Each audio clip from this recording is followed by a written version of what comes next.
Oh my God!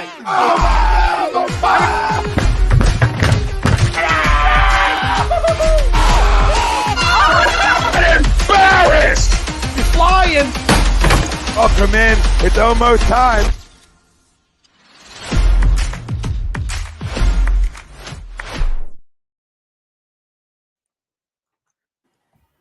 All right, everybody, welcome in. It's Monday night. Sports Hounds live, exclusively on A2D Radio. Hit the damn like, hit the damn subscribe, turn those notifications on. We got a lot to get into tonight. NBA, NHL playoffs, Phillies, baseball, Yankees in full swing. How about the Rays, Brad? Yeah, they are playing great baseball right now. However, it must be noted that it's not like they've actually played a major league team yet. They're undefeated, so the 162-0 watch still on for the Rays. Yeah, no, I know. I'm just saying though. Listen, they beat you know. They played the Tigers and the Nationals. Yeah, and Oakland. Well, I mean, good for them for winning. 9. Yeah, no, I know. So, I'm just saying. I mean, most teams would go anywhere between 6 and 3 and 9-0 playing the schedule like that. And we got NHL playoffs. We got the never-ending Bijan Robinson debate in terms of the 10th pick in the Philadelphia Eagles. Lamar Jackson, still nothing. Don't understand it. Ravens did take a step in retaining Lamar Jackson, though, signing Odell Beckham Jr. to way too much money. Yeah, way too much is right. I'll tell you what, Rob.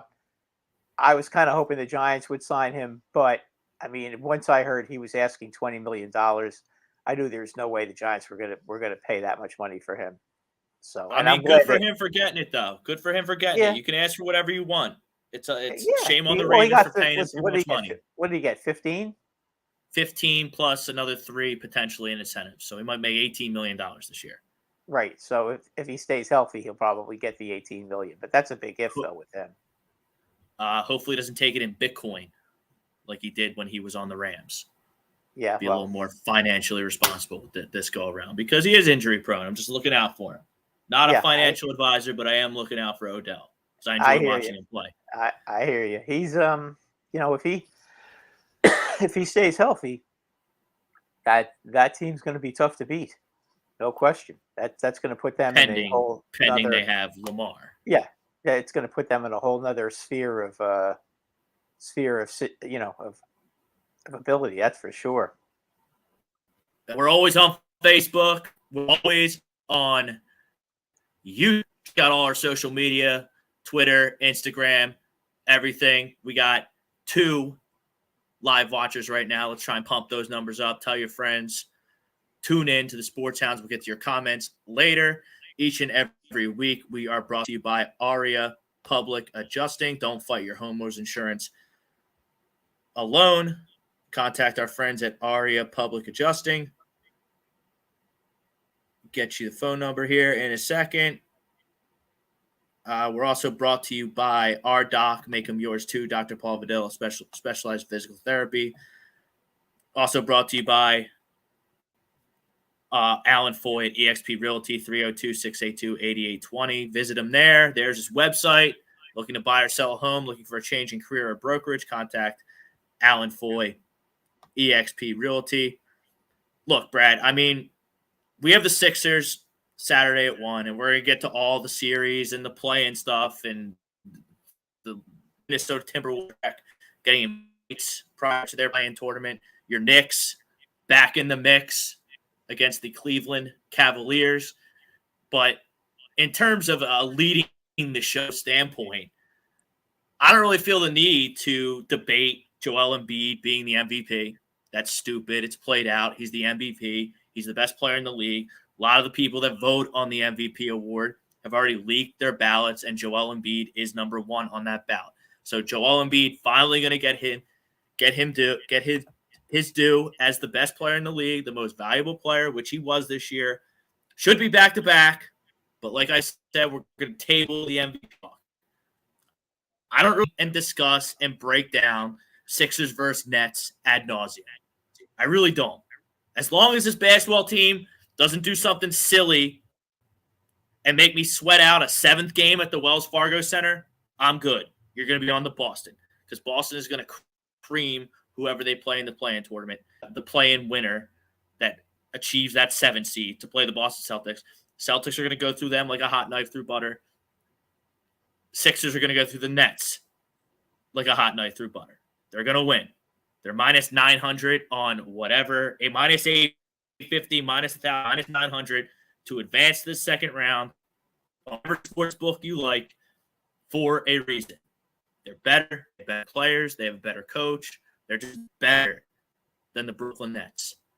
So that brings us to Joel Embiid, where we get into Boston stuff next week.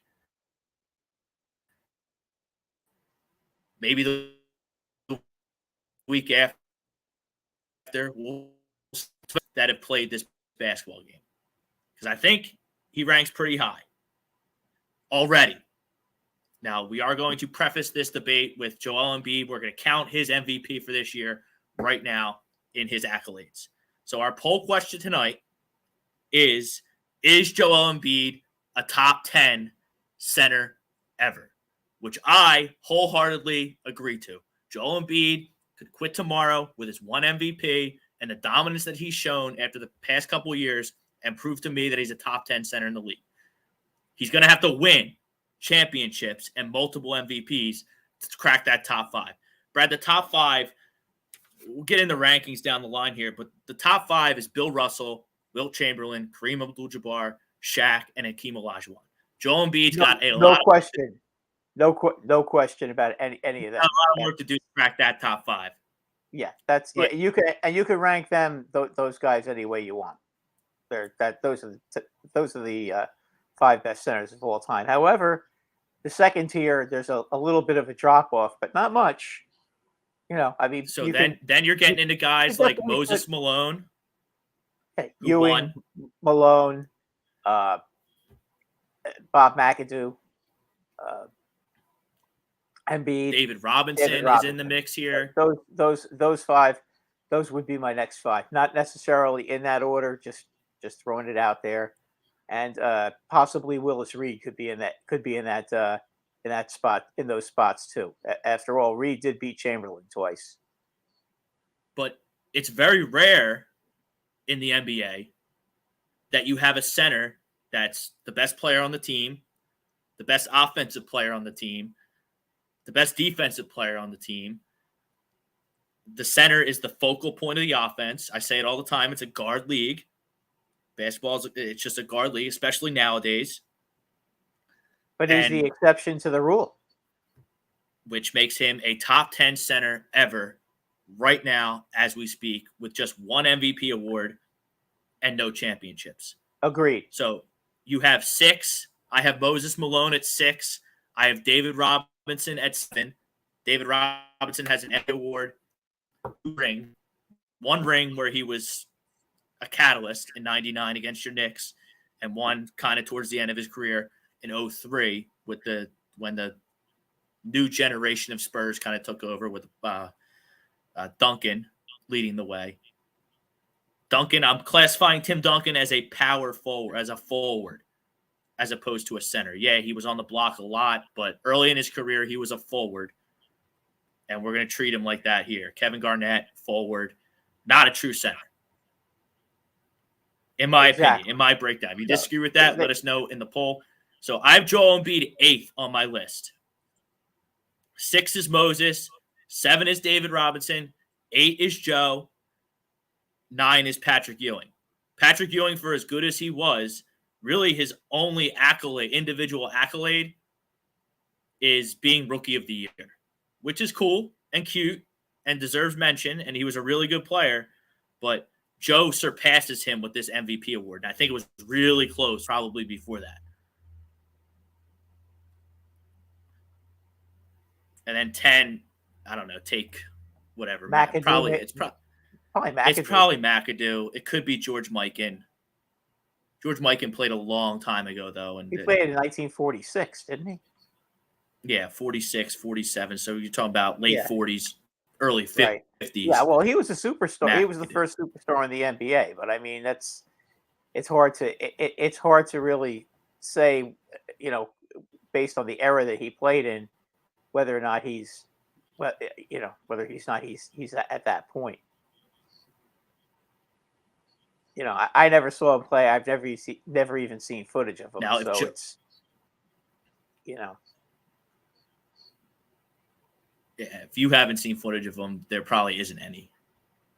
yeah. Well, yeah. Honestly. I mean, I just haven't. You know, just so that's why. And nothing personal about him. I know who he is. I've obviously heard of him, and I've heard what a great player he was. But you know, again, back then probably you had mostly 5'10" players playing in the NBA. I mean, it wasn't the same thing as it is now. Not even close. Now, if Joe wants to get involved in the playoffs and win a couple rings, he could easily surpass. I would say Hakeem Olajuwon is 5th on my list. I think that's probably the easiest guy for Joe to surpass. I mean, Shaq with his dominance in 4 rings, I don't know is about. going to be hard to surpass.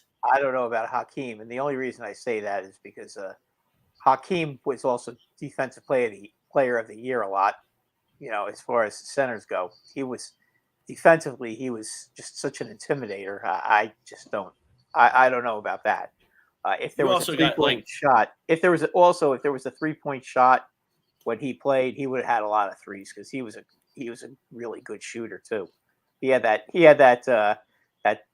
corner jump shot nailed every time. You know, nobody could stop him on that corner jump shot. So I would think that he probably would have scored a lot more. So you have Hakeem Olajuwon higher than 5th? Well, I mean, I have him 4th.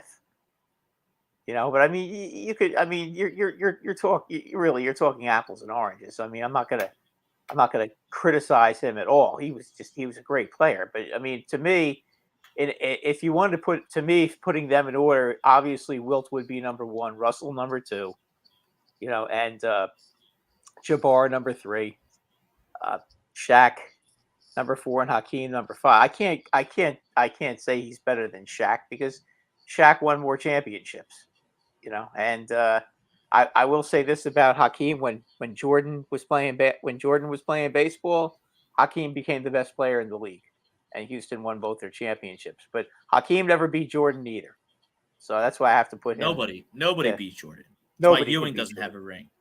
Yeah, well, that's And why David Barkley Robinson or Barkley, you know, or John Stockton or Karl Malone or all those other great players of that era.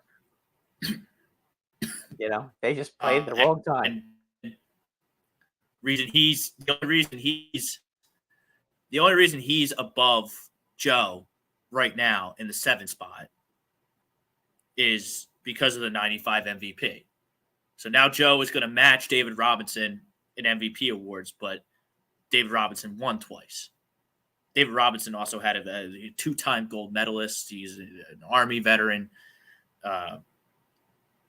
Yeah, he did Navy. miss a few I'm years. sure he lost some. He lost some playing time. He lost some playing time because he had to do military obligations. So that has to be factored into David Robinson as well. And Moses was just a dog. Moses was just a dog. Yeah, he was. Yeah, and we're not saying DOG. We're saying DAWG. So just for you guys to understand, Moses was one of the greatest offensive rebounders, if not the greatest offensive rebounder of all time. He was ridiculously good, and he could score. And by the way, as great as Julius Erving was, they didn't win anything until Moses Malone came. Yep, 83, 444. Right. You know, they get the trade from Houston. They bring Moses in, and then all of a sudden, they're the best team, and they win a championship. Yep, and that's shame they didn't win more. But the '80s was a tough era to win in the NBA with Magic, with the Celtics and Lakers. You know, I mean, to beat the Lakers, you had to beat Kareem and Magic, and to beat the Celtics, you had to beat Bird, Parrish, and McHale, and Dennis Johnson. You know, that's the Celtics had 4 Hall of Famers, and Parrish. Where's the disrespect? No Kendrick Perkins, our boy Don checking in. Yeah, I know that's a joke, but I mean, Kendrick Perkins is. I don't really have time for him as an analyst. I mean, he flip flops all the time. He makes shoddy arguments. I don't really understand where his head's at most of the I time. did pick the Knicks to beat Cleveland, so I kind of like that. But I tell you what, you bet the that's under. going to be tough. That's going to be tough for them if Randall wasn't able to play. That's I'm my only problem. Blind betting the under on every game in that series. I don't care what the number is. I'm just blind betting the under. The Knicks are pretty good defensively. What's that? Both those teams can score, though. Yeah, but I mean, I think the Knicks are really good defensively. They are. When Mitch Robinson doesn't get into foul trouble when he plays, he's a rim blocker. And I think Cleveland is pretty good defensively. Yes, they are. Donovan Mitchell and Allen and Evan Mobley, they can do some things defensively. And it's a different ball game in the playoffs. The NBA changes drastically in the playoffs. Yes, it does.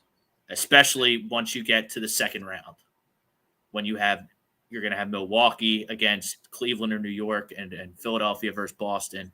The West, I have no idea what's going to happen.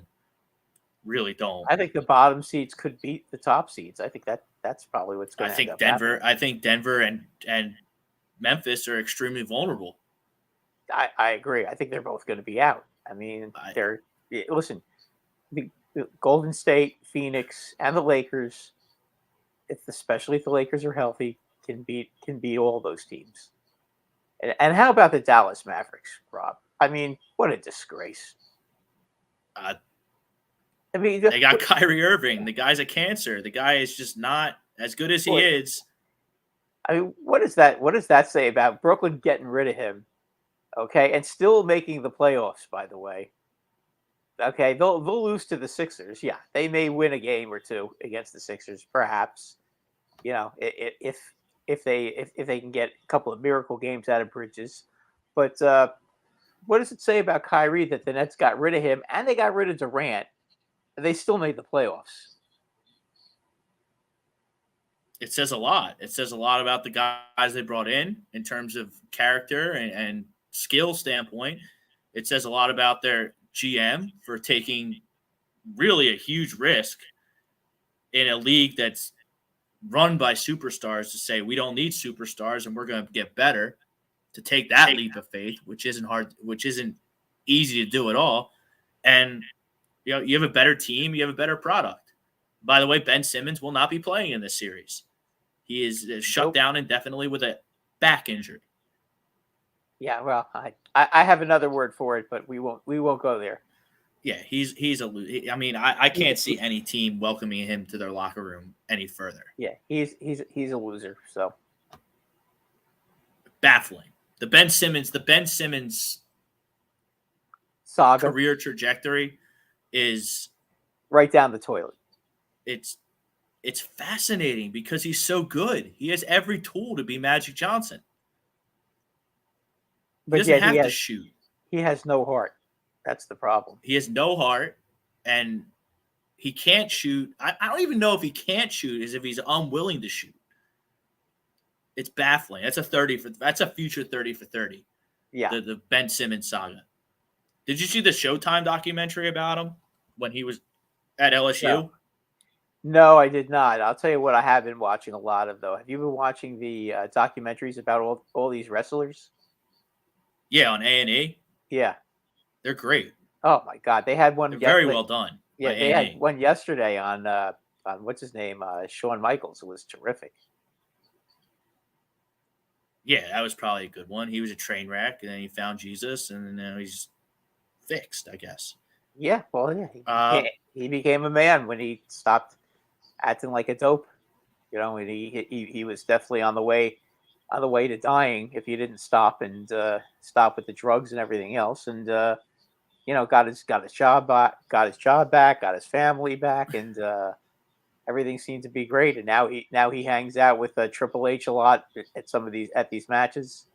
It's good to see that. I like the ones that profile like a rivalry and all the matches they had. Yeah. Oh yeah.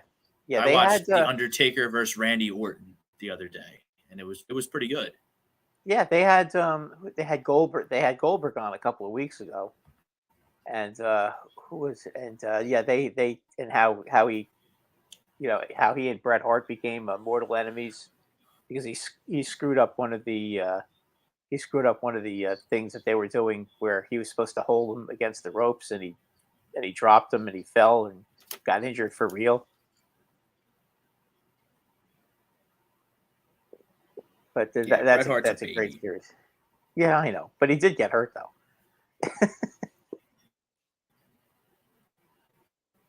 But getting back to the Sixers, Rob, Respect, I think that yeah. they're going to be A I lot of the think they're going guys to get be okay.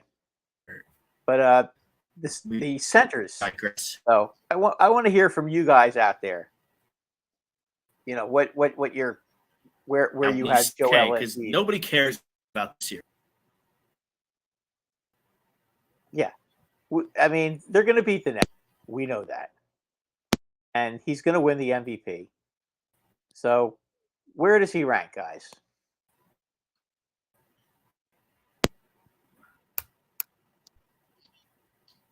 Yeah, that's the question. Where does he rank? I have him 8th in terms of centers, and he's still got a lot I of have him in games the to same play. spot. So we both agree that he's a top 10 of all time. There's no shot he's a top fiver at this point in his career. He can get there if he wants to win some hardware, get some rings, ride down Broad Yeah, Street on a couple floats.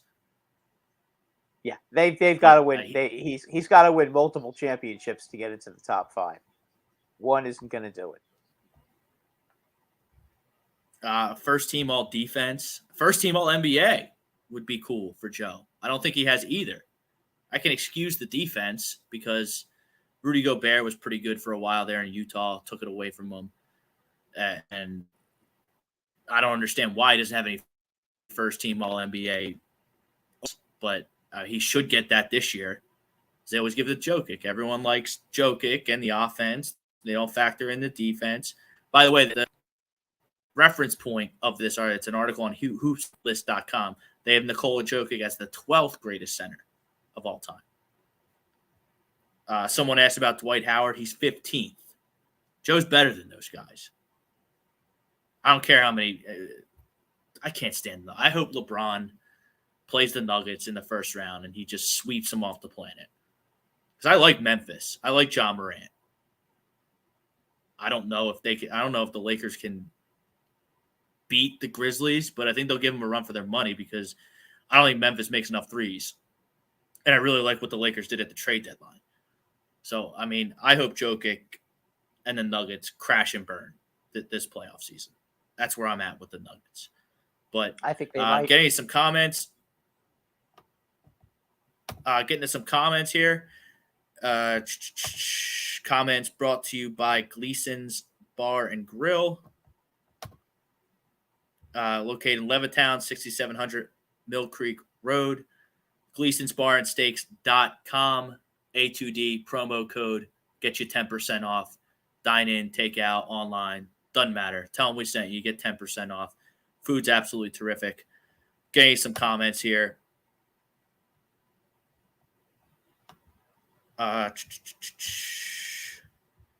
Get to the top here. Tom Arnone's in the house. He absolutely agrees. Top 10 all time right now. Absolutely. Can't put him in the top 5 yet. He's still got some work to do to be in that top 5. But that 6-7 range, I think that's claimed by Moses Malone and David Robinson at this point. Joe's close, though. He's got to win a championship. He's going to vault up these lists. But I just think it goes to show that how special a player that we're watching. Not only right now, but in the grand scheme of NBA history. Whenever the NBA...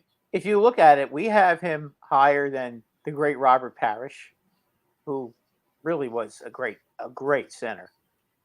We have him above Ewing. We have him above McAdoo. I mean, we're talking about some premium players. Willis Reed.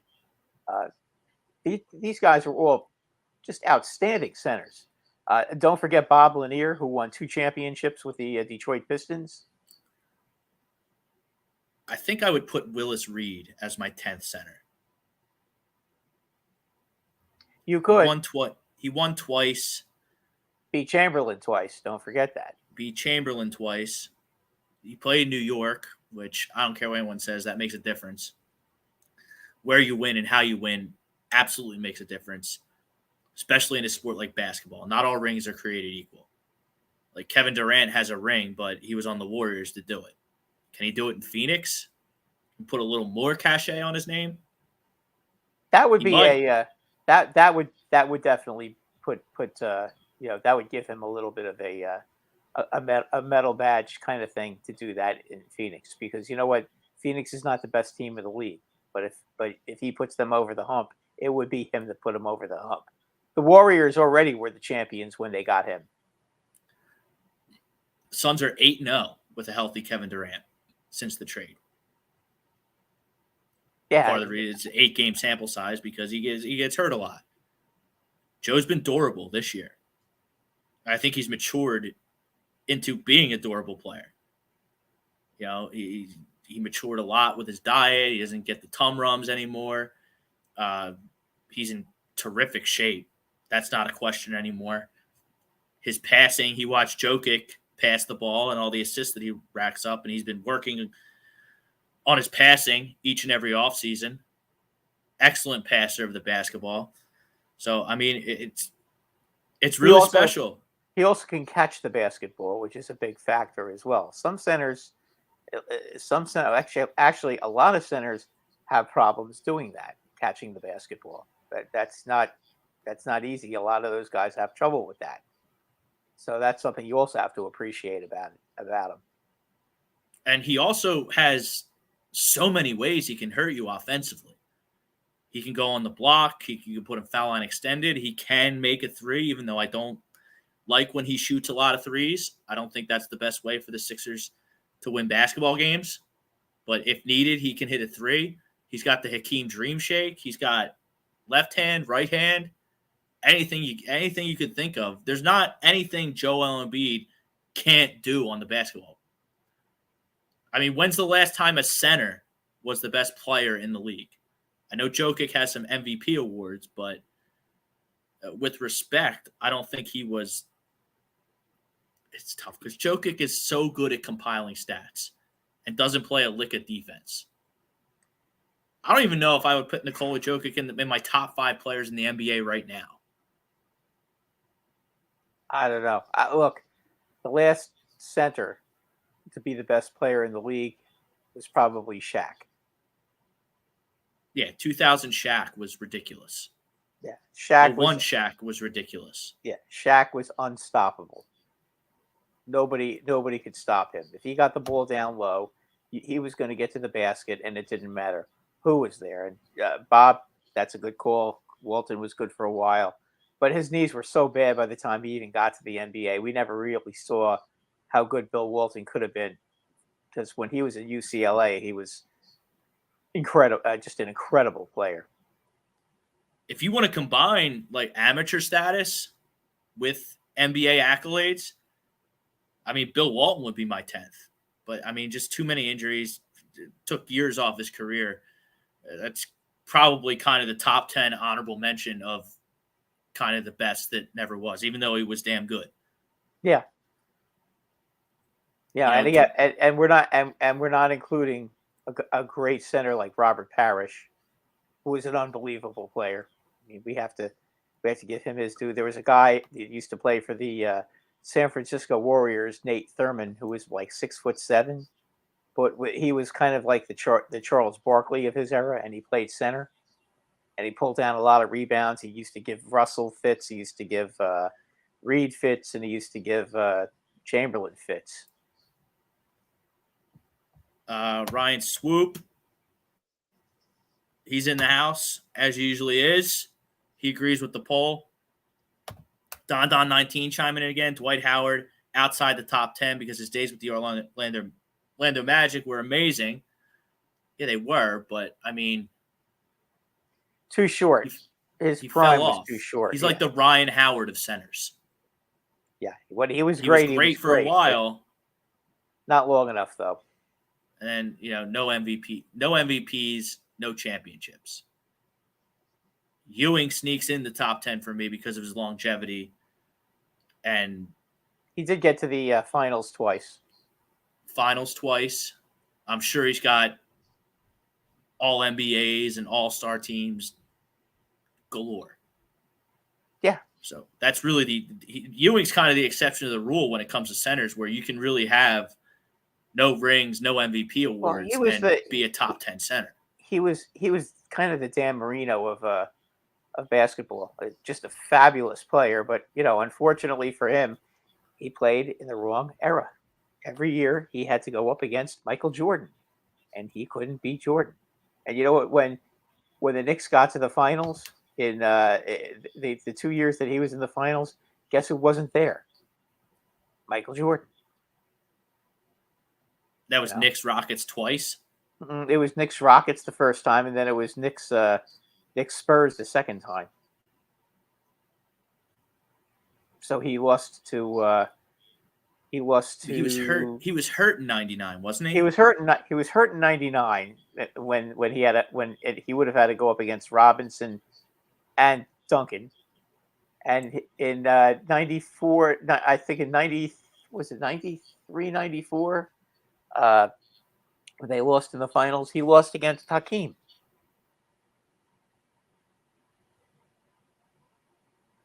Jordan played baseball in what, 94 and 95? 93, 94. No, 94 and 95. Yeah. So he didn't. So when the Knicks got to the finals, they so were the Knicks only got Bulls. They beat the Bulls, but the Bulls didn't have Jordan. They had Pippen, but they didn't have Jordan. I know, and they still almost won with Scottie Pippen. Most underrated player of all time is Scottie Pippen. Scottie Pippen and the Bulls in the conference finals that year, when the Knicks went to the finals, took the Knicks to a Game 7 in Madison Square Garden. Before the Knicks finally got rid of them. So Ewing at least got there. Look, Joe might not get a ring. Blasphemous to say, I know, here in the Philadelphia market, but I'm not sold by a long shot that they're going to beat the Celtics in the second round. I think this is the best chance they've had. That they're playing great defense.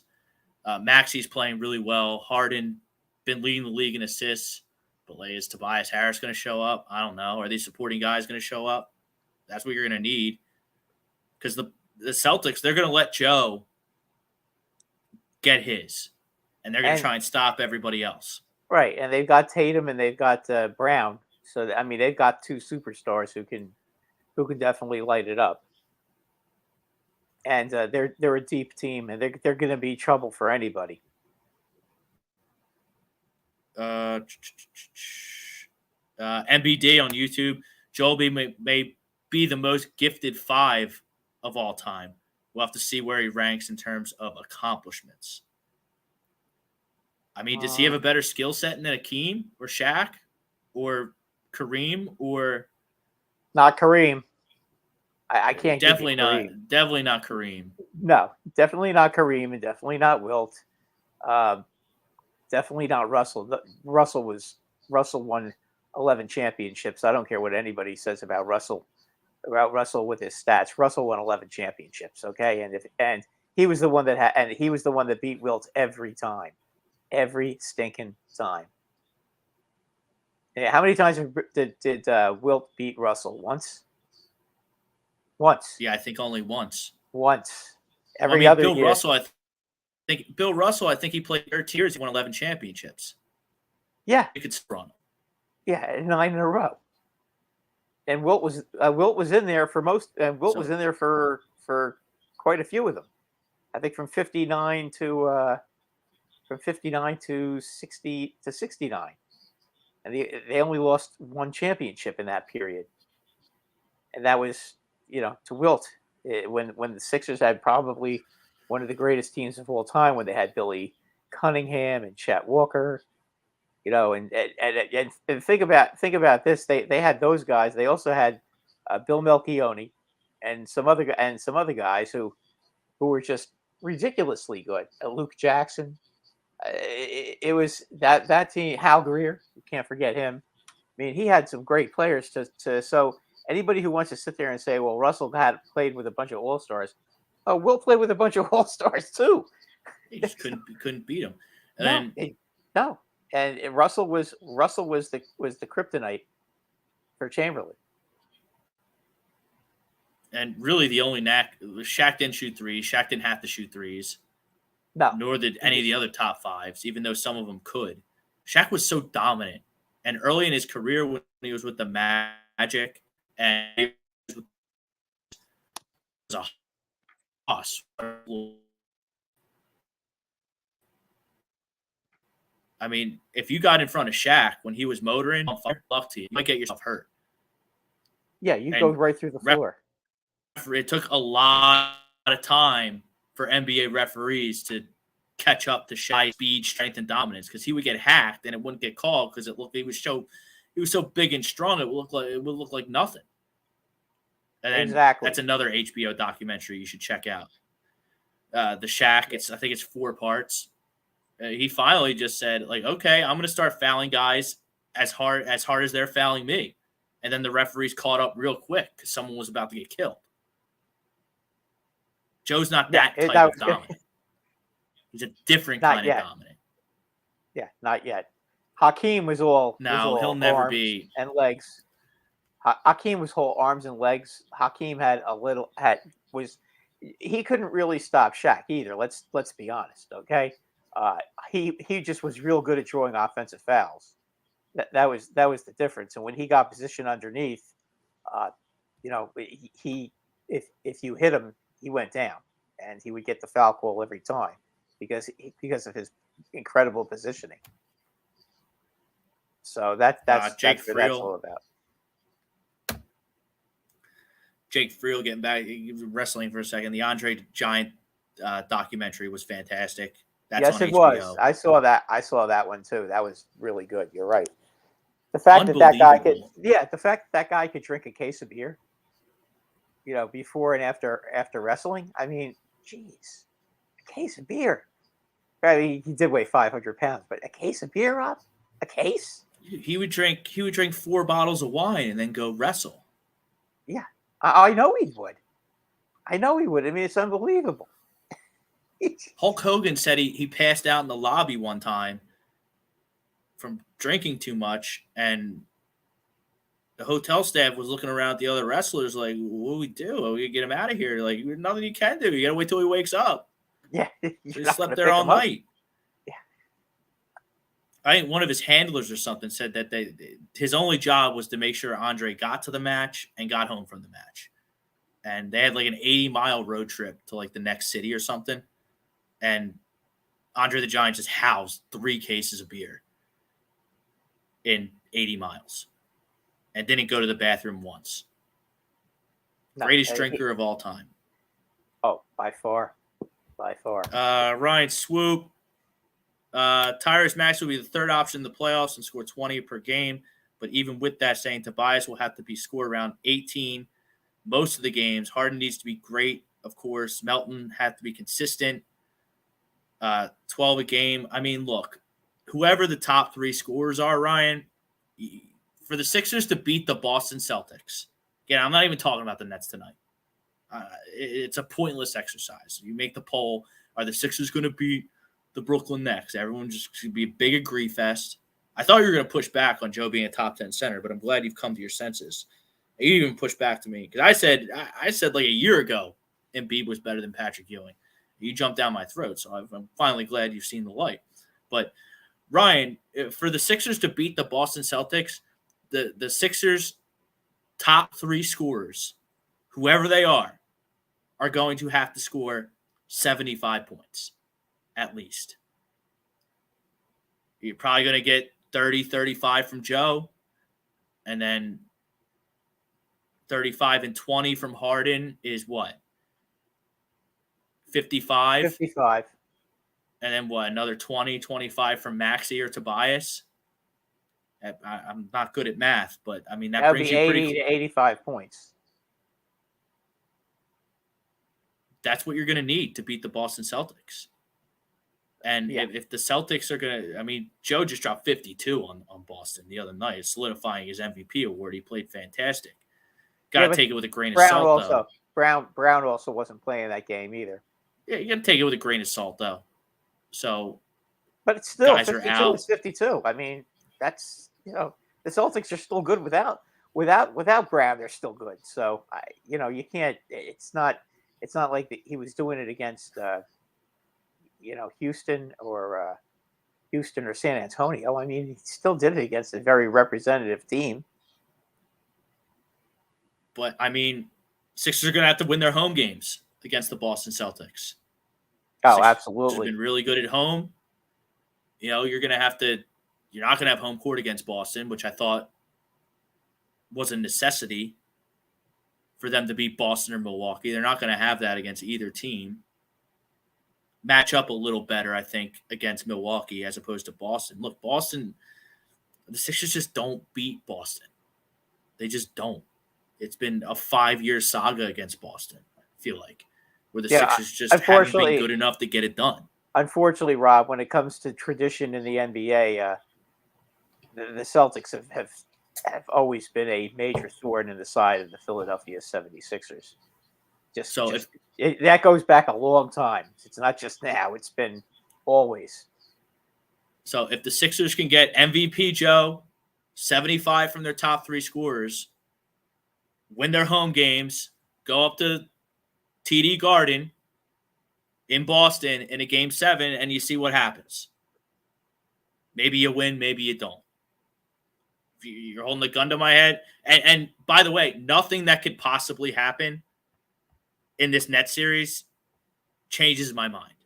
I just don't. I have to see the Sixers beat Boston to believe 4 out of 7, with a Game 7 being on the road, for me to believe that they're going to go past the second round to an Eastern Conference Finals over the Boston Celtics. Don 19, he says Joe's definitely top 10.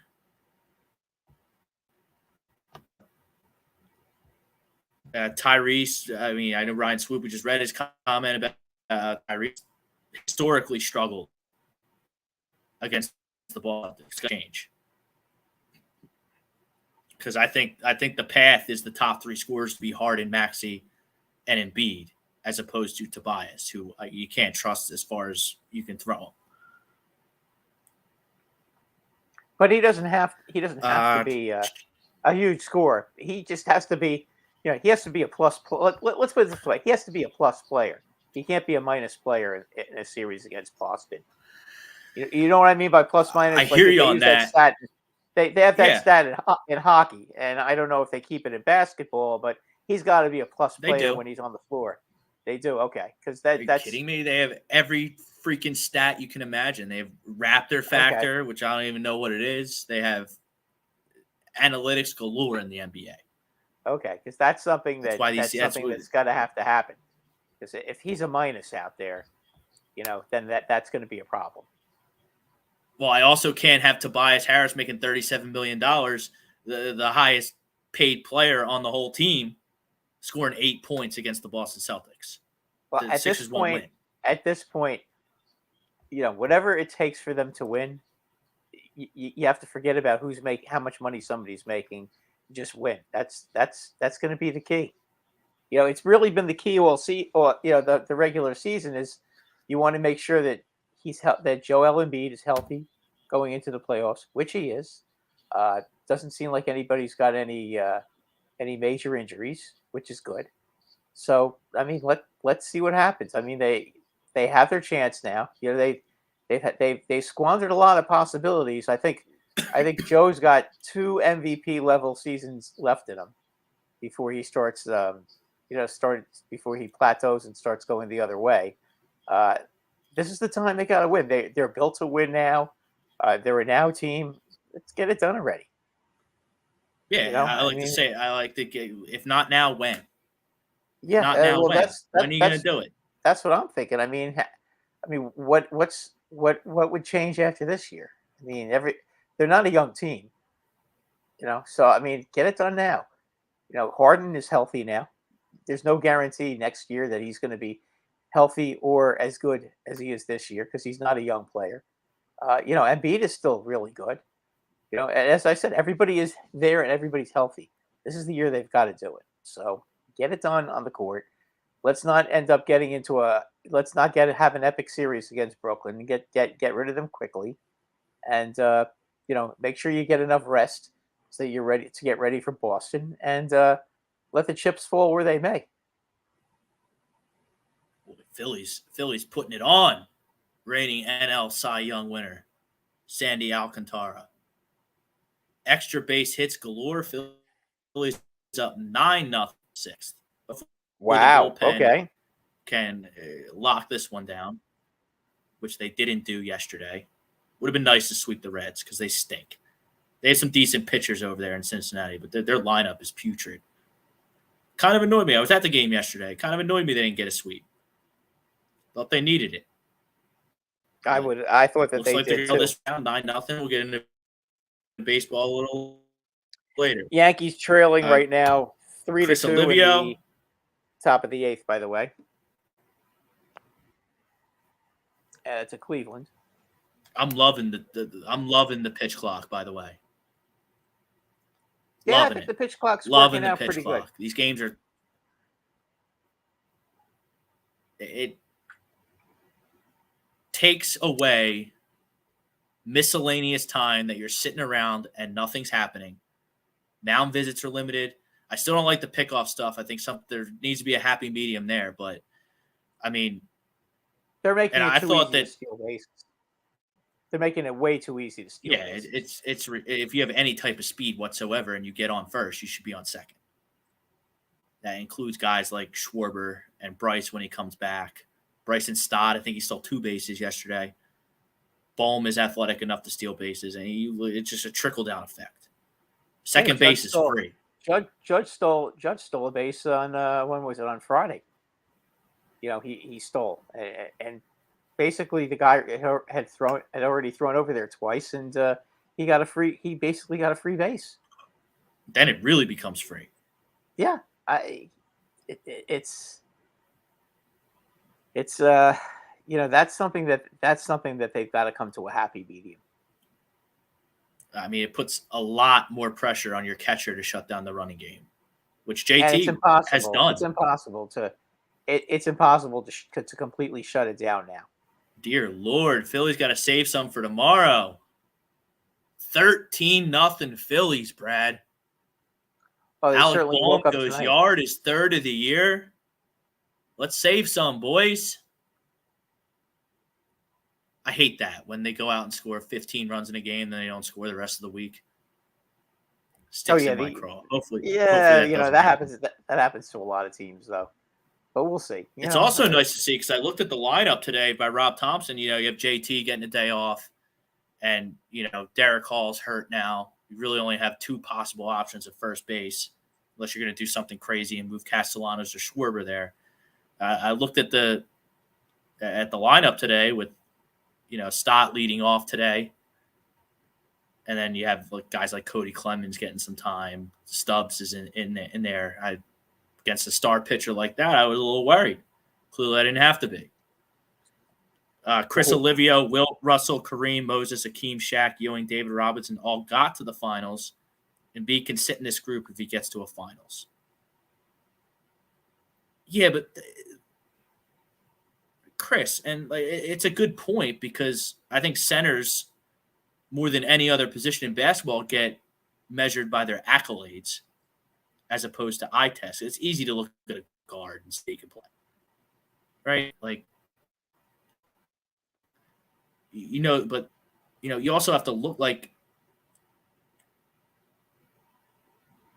Moses and Ewing and Robinson, which is the next step for Joe to surpass and get himself closer to that top 5. It's very achievable because, watch him play. Embiid, David Robinson, the Admiral, was terrific. I think Joe helps. I think Joe does more for your team than David Robinson did. I think Joel Embiid does more than a Patrick Ewing or Moses Malone as well. So, you got to take the eye test into consideration as well. And I also think that, we're comparing eras here in this particular argument, which is hard to do. But, like, if Joel Embiid played in the 70s or the 80s, he would have been fine. Yeah, I agree with that. Where, you have the LeBron debate, if LeBron played in the 80s against the bad boys and 90s against the bad boys, he would have got beat up. I don't agree with that argument. LeBron would have been fine in that era, but, there's that argument to be made. And I think Embiid would have been the tough enough to other play in that era.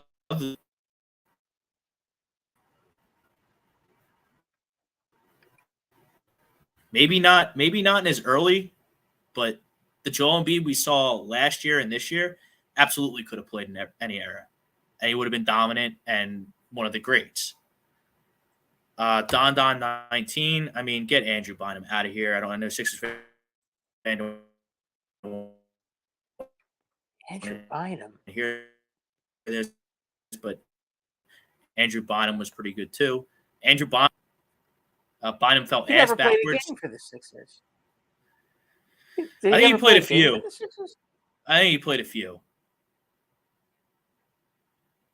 You could argue that Andrew Bynum is the catalyst of the process because they traded for Andrew Bynum. They kind of blew it up a little bit, got Bynum to go with Drew Holiday, and Iggy went in that trade, and then it didn't work because Bynum was just a space case. But Bynum, he fell ass backwards into the tail end of Kobe's run and then couldn't do a lick on his own and got hurt and just kind of wilted away. So got to have it in here, especially to play center for a long period of time at a dominant level. By here, I mean hard. And Bynum just didn't have that. He's not even in the top 50 centers. Guys like Ben Wallace and Dwight Howard, and I would even put Jokic ahead of Andrew Bynum, Walton, Unseld, Willis Reed. Like, Andrew Bynum has no room on this list. Don't forget Jack Sikma. Jack Sikma. Yeah, he was a great center for the Seattle Supersonics. Won a championship. The year that they Sonics won the championship, he was the center, and he was really good. Don 19, who was the most underrated center of all time? Probably Wesley Unseld. I don't think Lambeer gets enough love as a true center because everyone just hated him and hated the Pistons. Same with Isaiah Thomas in terms of point guard debate. He wasn't popular, so he doesn't get talked about as much as some guys, and I think they should. So, a little Detroit shout out for you for Bill Lambeer for Don. That's it. I was pulling earlier. Yeah. So the Hakeem schooled Shaq in the 95 finals 4-0. I mean, that was Shaq right before his prime while Hakeem was in his prime. So Hakeem beat the Knicks and the Magic for his 2 championships. So Hakeem beat Ewing and Shaq. Mm-hmm. To win his championships. And I still put Shaq 4th on my list and Hakeem 5. I guess I would have. I can't argue that.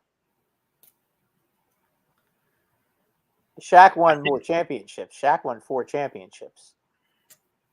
I think I would have Russell 1, Kareem 2, and Wilt 3. But Wilt also it's tough not to put Wilt number 1, but I mean, Bill Russell beat him every year. Yeah. And now there's the argument for Wilt Chamberlain that they changed the rules of basketball because of Wilt Chamberlain. Yes, they did. Don 19. How dumb is Jaylen Brown for cutting his hand and getting stitches for picking up glass? Are you serious? I actually didn't read that. I'm sure he'll be fine. they're going to beat the Heat or the Hawks or the Raptors or wherever the heck they're going to play in the first round. Yeah, they're going to get a week. He's going to get like almost a week off. He gun mine.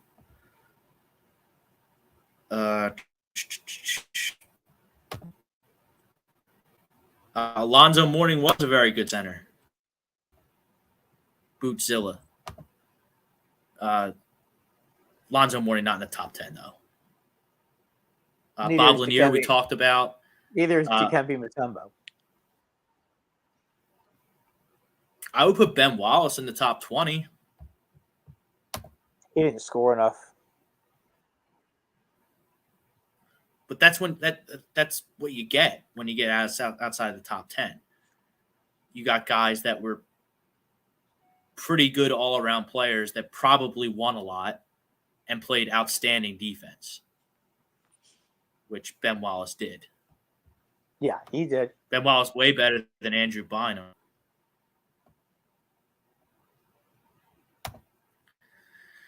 Ryan Swoop, PJ Tucker going to be fun in the playoffs. Can't wait to see him play in the playoffs. All the small things and extra gear he brings in the playoffs. He's got to hit shots. He's going to have to hit shots, especially against Boston. George Niang going to have to hit shots. DeAnthony Melton going to have to hit shots. No ifs, ands, or buts about it. You can rebound all day long. If you're in the starting five in the playoffs, you're part of that shortened rotation in the playoffs, you're going to have to hit shots. I don't know if PJ can do it.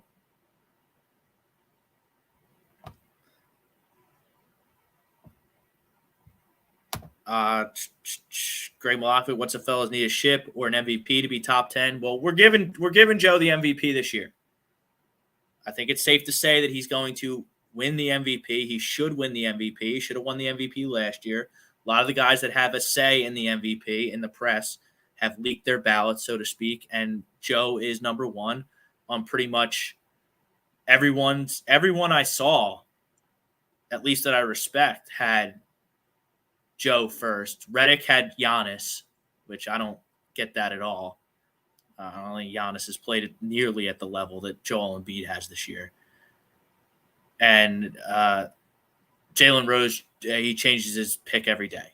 He's on in the morning. He has one guy the other day, Jokic one day. He has Giannis one day, and he has Joe today. So I don't even know if he has a vote or I don't care. You don't have any basketball IQ credibility if you're not voting Joel Embiid number one. Sorry, JJ. Really good analyst, really good podcast for JJ Redick. But to think that Giannis is the MVP over Joel Embiid, I think that's ridiculous.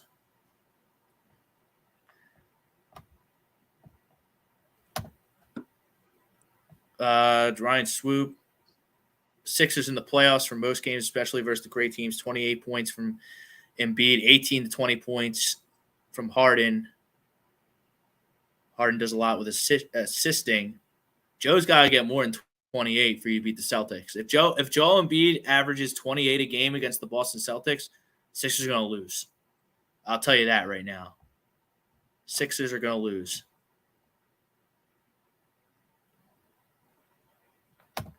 That would be a problem.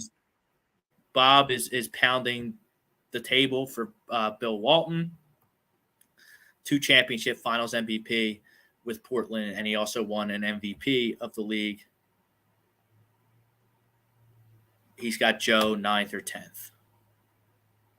So it sounds like Bob has the same top 5 as us. He has Moses, Robinson, Ewing, Walton, and Joe as his top 10. I think that's right. Don 19. That's pretty much where it is right now.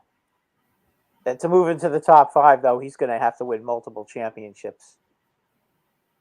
Don 19, how y'all feel about the Rudy Gobert situation? I feel like the Wolves have buyer's remorse big time, trading 4 first-round picks for him.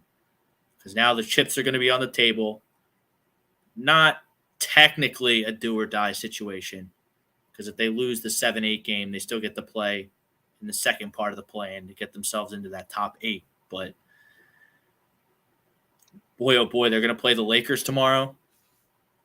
By the way, the Lakers have a guy named Anthony Davis who's healthy, who can wreak havoc down low. Going to be tough to win that game without Rudy Gobert down there. You paid a high price to have him come in and be a missing link and protect the rim. And Well, it's only one game. LeBron is LeBron. I mean, it's going to be tough. Minnesota. Maybe they can get in as the 8. Maybe they can get in as the 8. But I mean, I don't understand why. I don't really know what happened or why he got in a fight with his teammate Kyle Anderson on the bench a couple of days ago. But he's not even in Los Angeles for the 7-8 matchup. I think it's going to hurt them.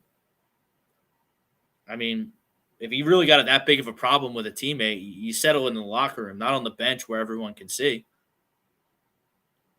And Rudy Gobert, he's been a scumbag for years. He was a scumbag during COVID. He didn't follow any of the protocols. Remember, that was kind of what unglued Donovan Mitchell and Rudy Gobert, and that caused the Jazz to kind of blow things up because Rudy Gobert was being an idiot during COVID. Donovan Mitchell got COVID and had to miss time, and everyone was kind of done with Rudy Gobert after that. So the fact that Rudy Gobert is an attitude problem in Minnesota, I mean, if it looks like a duck and quacks like a duck, it's probably a duck.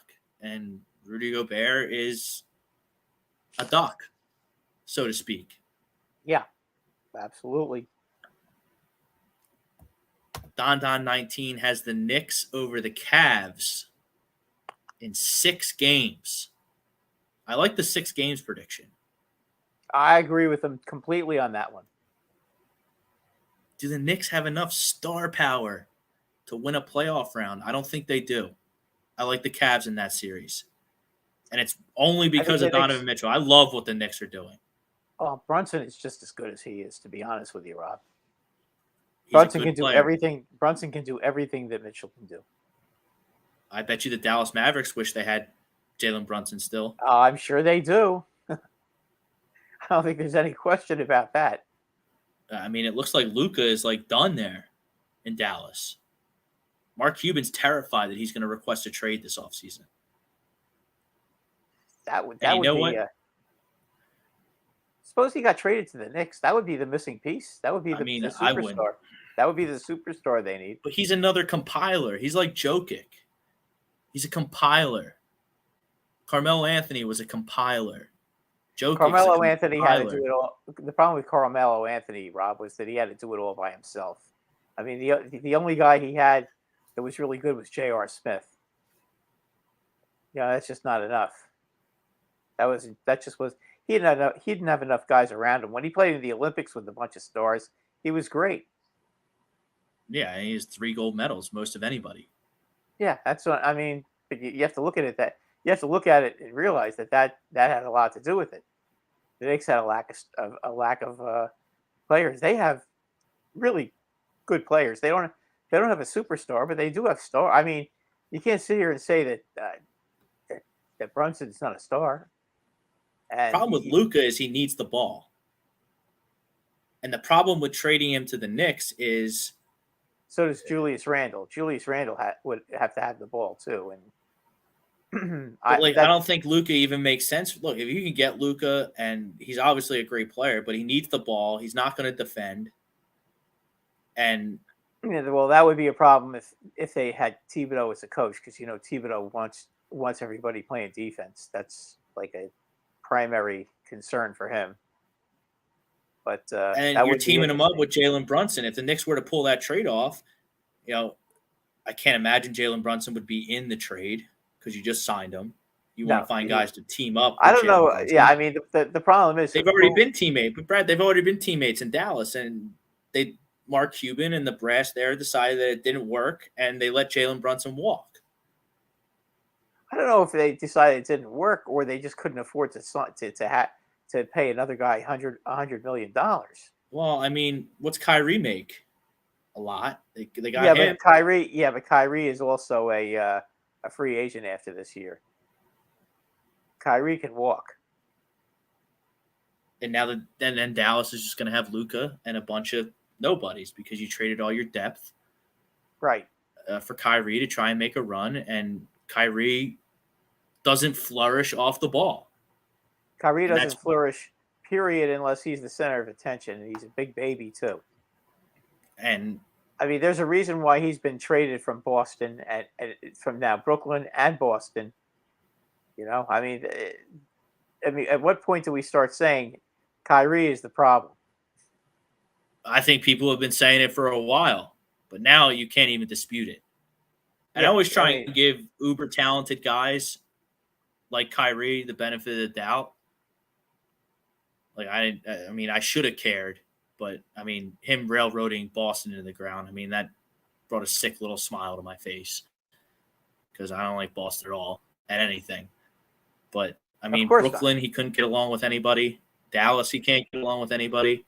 Seems like the only guy who really wants to play with him will take a backseat to is LeBron James. And I don't think LeBron particularly liked him either. LA signed there as a free agent. With what money? I think LeBron was pissed that they didn't trade for Kyrie when he became available.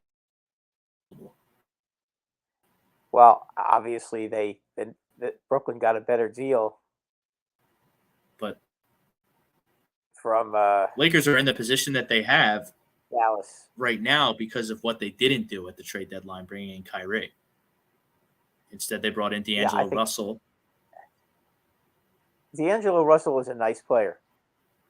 Yeah, they brought in a bunch of nice players to go with their two superstars, which is what they needed. Kind of what you should be. That's what you need to do. You don't have to have 5 superstars on your team. That's hard to do. Plus you got to pay them well too. Don 19, fellas, am I crazy to have the Clippers over the Suns? Yes, you're crazy because the health of Paul George is extremely up in the air. For as good as Kawhi Leonard is, a Paul George-less Los Angeles Clippers team is not going to a Suns team that has Kevin Durant locked and loaded and ready to go. That's just not going to happen. It's probably my most confident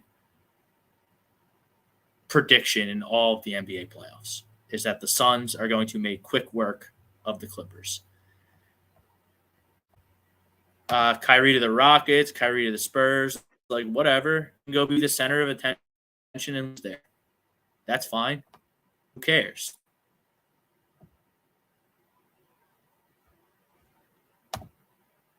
Detroit of the 2000s had all very good players without stars. Yeah, they did. They were kind of the last dynasty before super teams started being created. First super team, at least that won anything, was Boston when they got KG, Ray Allen to team up with Pierce. Yeah. And they had a bunch of good role players. But, I mean, that's kind of the outlier. Yeah, Miami won too, but it hasn't really worked. As much. I mean, I guess you could look at the Spurs. Manu, Tony Parker, and Duncan. Yeah, but they didn't probably the greatest coach. Yeah, but they didn't go out and spend a bunch of money to get these guys together. They kind of drafted them, didn't they? For the most part, or traded for them. Yeah. They didn't sign them as free agents. Yeah, then they drafted Kawhi. Right. Late, and it really worked out for them. Yeah, they won 5 championships. Kyrie's poison. Shame Jalen Brunson had no shot to stay in Dallas. He was locked in to New York. His father was the coach. That's true. I mean, Duncan was a star. Duncan but Duncan was really good. Like he was when they were playing the Heat. I mean, it was the Heat big three against Duncan, Kawhi, Tony Parker, and Manu. Yeah, and obviously there's a bunch of good role players mixed in there on both sides. San Antonio beat them every time. Now, that guy split with them. Trying to think. LeBron got 2 in Miami. He beat the Thunder, and he split with the Spurs. And then he won in the bubble for his 3 rings. Right. Yeah, they always found international guys, and Pop made them stars Yes. because he was a great coach. Still is a Probably the great coach, greatest but coach. he still is a great coach. But the problem is they just don't have any players in San Antonio anymore. Don 19, would you all say the Raptors was the last team with no star in 2019? I mean, they had Kawhi. Kawhi is a superstar. Kawhi is not only a star, he's a superstar. Now, he plays games with his load management and his injuries, so he's in tip-top form at this time of the year, which it looks like he is, and he's going to be available against the Suns. But, I mean, they had a star. Kawhi's a star. You can't win in the NBA without at least one star. Really, I think you need 2. You need a dynamic duo, Monstar duo, at least, to even be you considered. need a superstar, and he needs a he needs a guy who's going to be his sidekick, so to speak. Yeah, Harden and Embiid, Right. Tatum and Brown, Durant and Booker. Or you want to call him, their wingman, or or the Lone Ranger and Tonto. Yeah, I mean, if you're a lone wolf in the NBA, you're up a creek without a paddle. Yeah, it's almost impossible to win like that.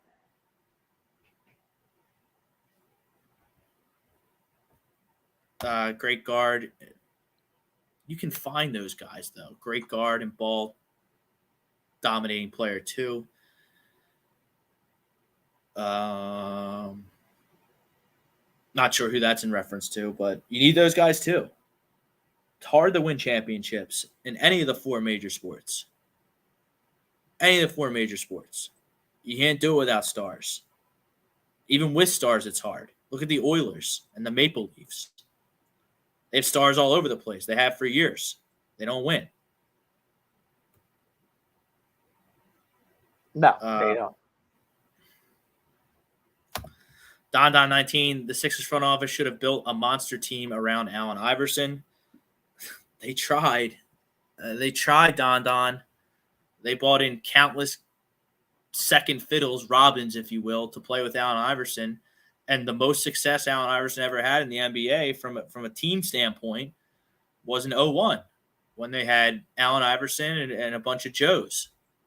And Allen Iverson was the star and won the MVP. Well, didn't they have Dikembe Mutombo that year? They traded for Dikembe Mutombo to stop Shaq at the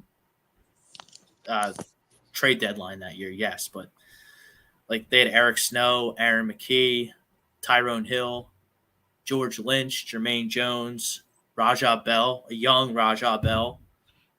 They had good players on their team.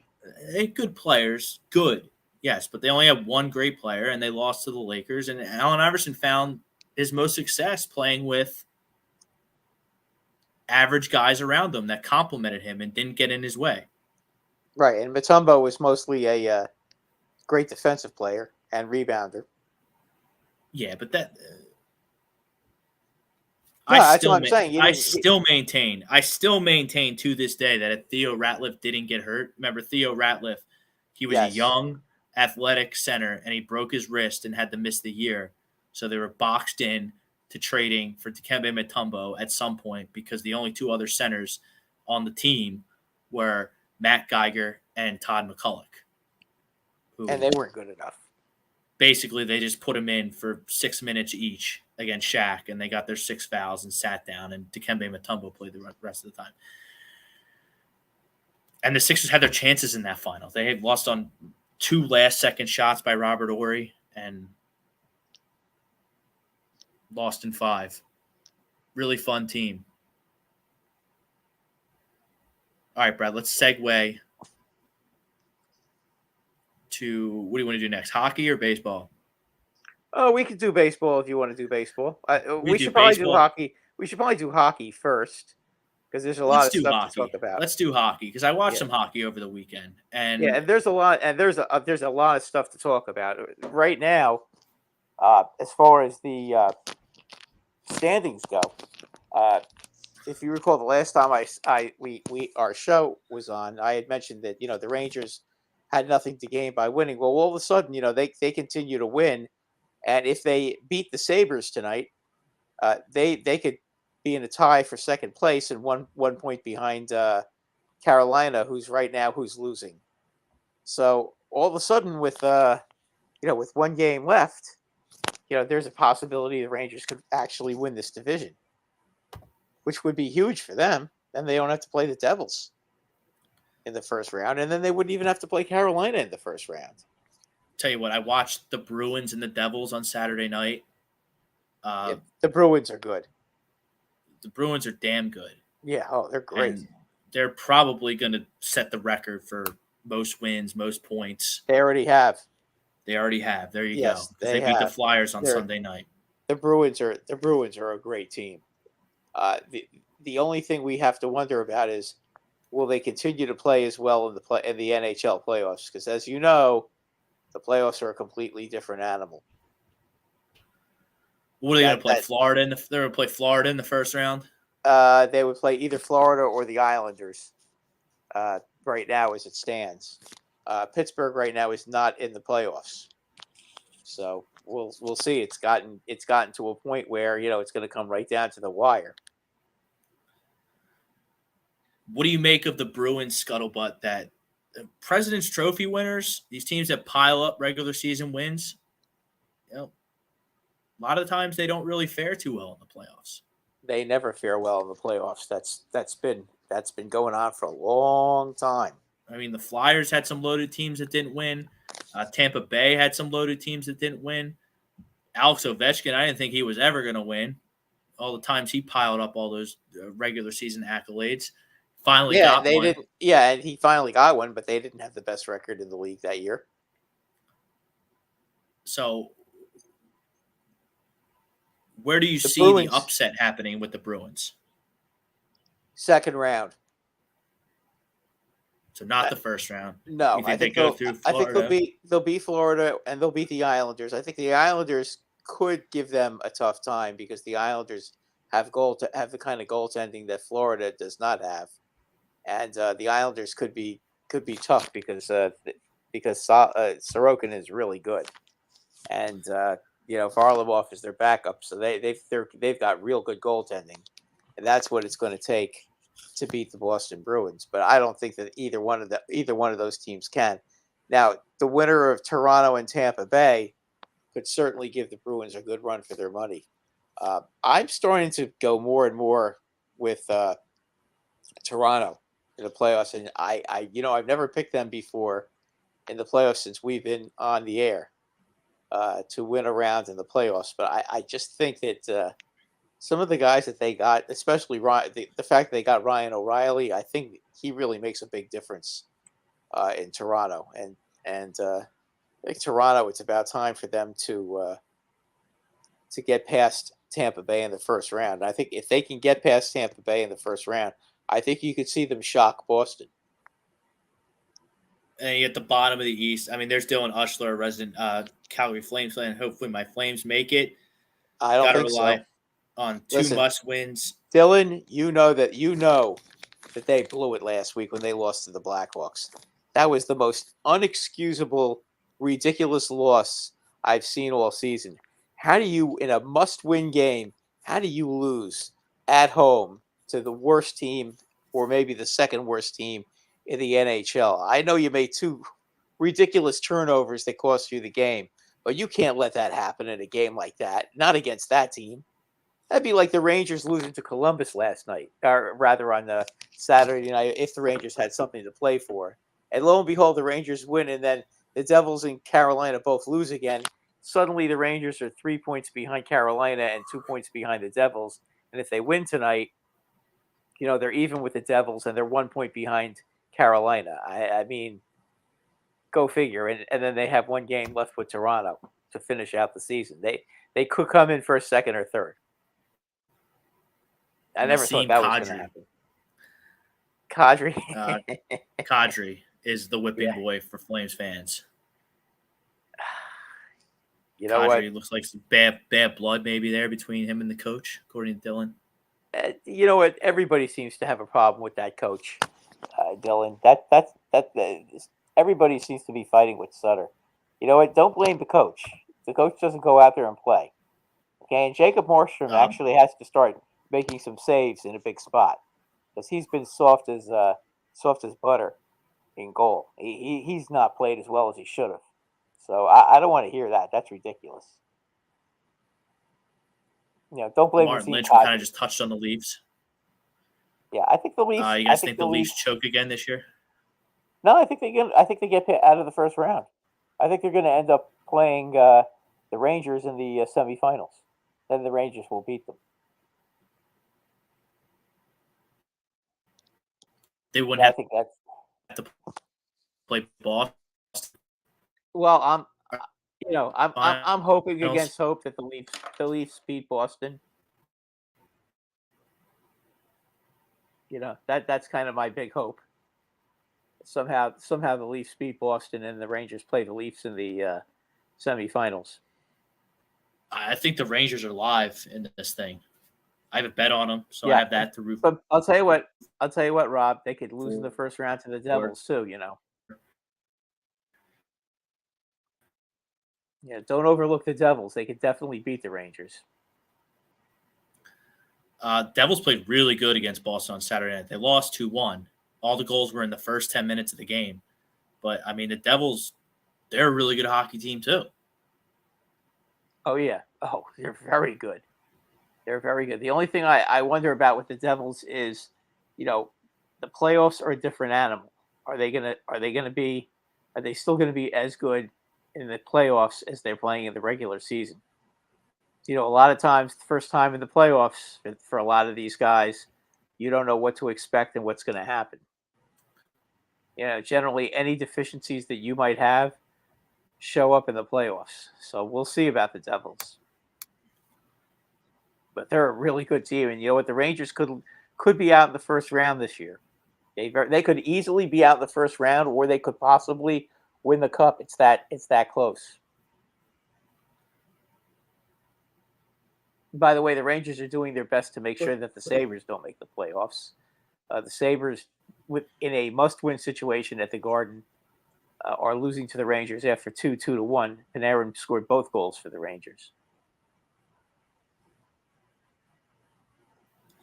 So that would be Rangers have a goalie. The Rangers have a good coach. The Rangers have defense. The Rangers have scoring. The Rangers are going to be really tough to beat.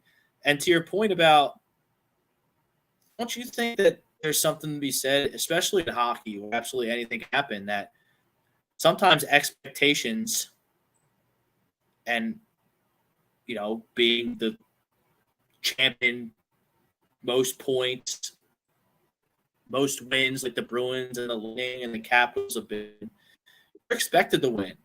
So if you get a team that's loosey-goosey, never been there before, doesn't really know what's going on,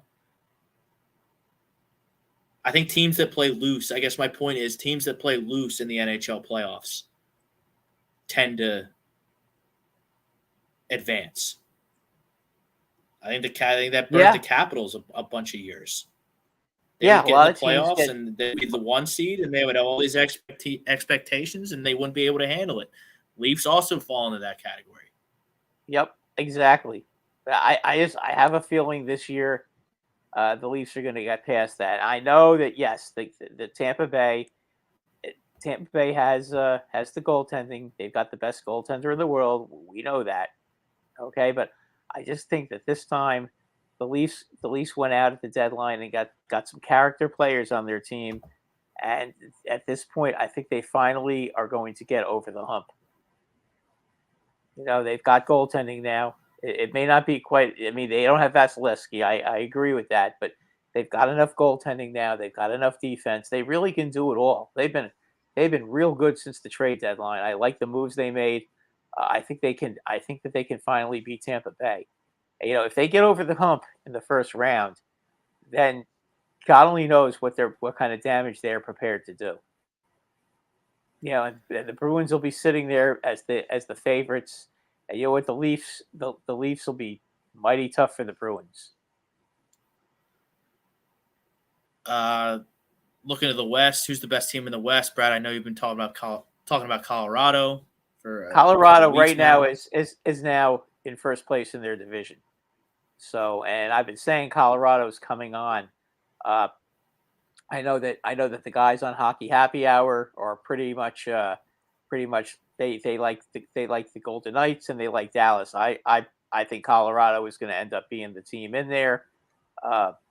They just, to me, when they're skating at full speed, and they got all their guys healthy, which they don't right now. They're still missing a couple of key players, but they're still good enough to win the West.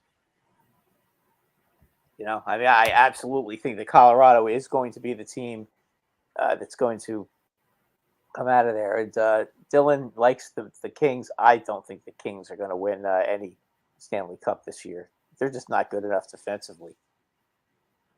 Probably juicy odds on that futures bet there for Dylan. Yeah, well, we got juicy odds for the Rangers too. By the way, guys, Rob got 35. Rob got 35 to 1. Yeah, I think it's Rangers. 35 to win 600, whatever that is. Yeah, I've got our friends at Bet USA there. Yeah, I bet at the Ocean. No, was it the Ocean or the that other casino? What's that other casino down there? Hard Rock. I bet it Hard Rock. I bet at the Hard Rock. I bet $10 at 14 to 1 for the Rangers. So on the Rangers to win the Cup. So that would be 140. So you did it after the trades. No, I did it just before the trades. Wwow, and they went up that much? That much, however you look at it? Well, they're a lot lower now. They were playing real well before the trade deadline. That's the thing. So it's not like they all of a sudden, as the season went on, they were bad in the first 2 months of the season. They weren't playing well, but then they turned it on, and they, after they made the two big moves for Tarasenko and Kane, and also getting the defenseman that they got as well, they really improved their team and their depth. So that's something that's really going to help them. And they've got playoff experience now. I think the experience of last year is really going to help them. They're one of those teams. They could sit back and play defense, and they've got enough offensive players that if they're playing well defensively, they can counterattack and score because they've got four lines that can score. And I don't think there's another team in the league that has four lines that are as productive as the Rangers. The Rangers' fourth line this year has scored 30 goals, by the way. 30. That's a lot of goals for a fourth line. I don't know. Do the Flyers even have a line that's had 15 this year? Yes, they do. But yeah, but think about it though. 30 goals from your fourth line players are usually big bangers. They're like guys like Ryan Reeves or that kind of Delorier. Those kind of players are usually fourth line players. So think of some of the guys that they have that have scored enough to tally 30 goals. Mott has scored 6 goals as a Ranger since they got him in the trade with the Senators. Goudreau has 13, and I believe who's the other one that's on the fourth line? VC has 11 or 12, something like that. But I know the total is 30 goals now by their fourth line. That's real good, and their third line is 22, 16, and 16. Or no, I'm sorry, 22, 17, and 16 for their three players, and then obviously their first and second lines are both really first lines. There's really no difference in either one of those lines. You pick your poison. Either you go up against Panarin, Trocheck, and Tarasenko, or you go up against Zibanejad, Kreider, and Patrick Kane. So which line is one and which line's two? I don't know. Whichever one you think is better, it's a coin toss. And Brad, I don't understand. Just touch on the Flyers for 1 second. I don't understand Flyers fans. I don't understand them at all. They're up in arms well, they're first off, they're showing some heart. Tortorella's not letting them quit, so they're hurting their lottery chances. Whatever. I still say go out there, win every game you can, and let the chips fall where they may. But they don't want to go to the games. They want the team sold, and then they want to bitch and moan about teams like the Bruins and the Rangers, their fans coming down and invading, taking over, however you want to put it, the Wells Fargo Center. So I don't understand. If you want to bitch and moan about them sucking and losing, that's all fine and good. But if you're going to stay home out of frustration, hoping that Comcast is going to sell the team, which Comcast isn't going to sell the team. Comcast isn't selling the team. So they're not selling it. No. Not now, not ever, not total cash cow. Sports franchises only go up in value. And Comcast is a conglomerate, and they need that. They want that on their balance sheet. Right. And they all and keep in mind that they also they if they lose money, that's fine because they're making money doing everything else that they do. So they can afford it. And at this point, believe me, they don't want to lose. They also changed senior partners. So they have a different partner, they have a different guy running the team now. Yeah, but if you don't want Bruins fans and Rangers fans and Islanders fans and Penguins fans and Washington Capitals fans invading your building, then buy a ticket and show up. Yeah, exactly. It's that simple. I mean, you don't want the other team's fans to show up. Go to the games. You can be mad as you want it as you want the organization. Listen, they fired their general manager. Fletcher's gone. Okay, you still have a very good coach with Tortorella. They made a pretty good trade when they traded Giroux last year. They ended up getting Owen Tippett, and Owen Tippett looks like he's going to be a flat out star. And we'll see what Briere does. Briere will probably do a good job. I mean, he knows the league pretty well. We'll see what happens. But you know what? You got to at least give them a chance to go through the draft, go through free agency. They're going to be getting rid of a lot of They're going to be getting rid of a lot of dead money in the summer, and we'll see what happens. But they have proven they've got. Cates is a pretty good player. Tippett's a pretty good player. Frost is starting to come along. Now, they've got some guys. Bobby Brink, unfortunately, with his hip, and he hasn't been able to get into the lineup, but he'll be back next year. I mean, this team's got some. They got some players. I think in the summer they've got to be smart. Maybe they might end up trading Provorov and get another first round pick for him. I mean, they're gonna have opportunities to improve their team, and they're gonna have to do that. I mean, that's gonna be the key in the summer. But you know what? These guys are still playing their hearts out. I thought they played pretty well yesterday against the Bruins. Against the Bruins, they did. They showed heart. They battled. I mean, they didn't listen. They don't have nearly as much talent as the Bruins, but you know what? They played hard yesterday. They gave an honest effort, and played a real solid game. So you know what? That's really all you could ask of them. They certainly didn't embarrass themselves. Losing 5-3, and it was really 4-3, and they gave up an empty net goal. So there is nothing embarrassing about that. But you can't stand so everyone got mad because Pasternak got a hat trick, and then all the Bruins fans that were there threw their hats on the ice. Well, what do you expect them to do?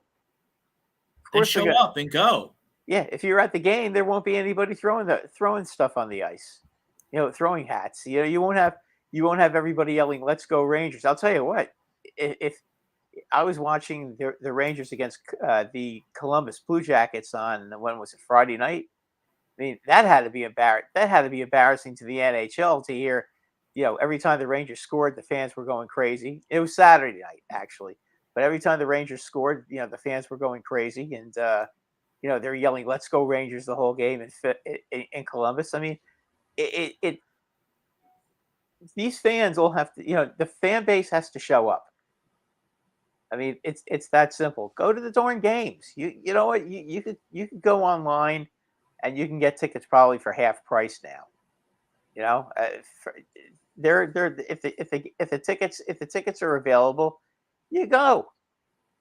I mean, it's better than sitting around the house all night.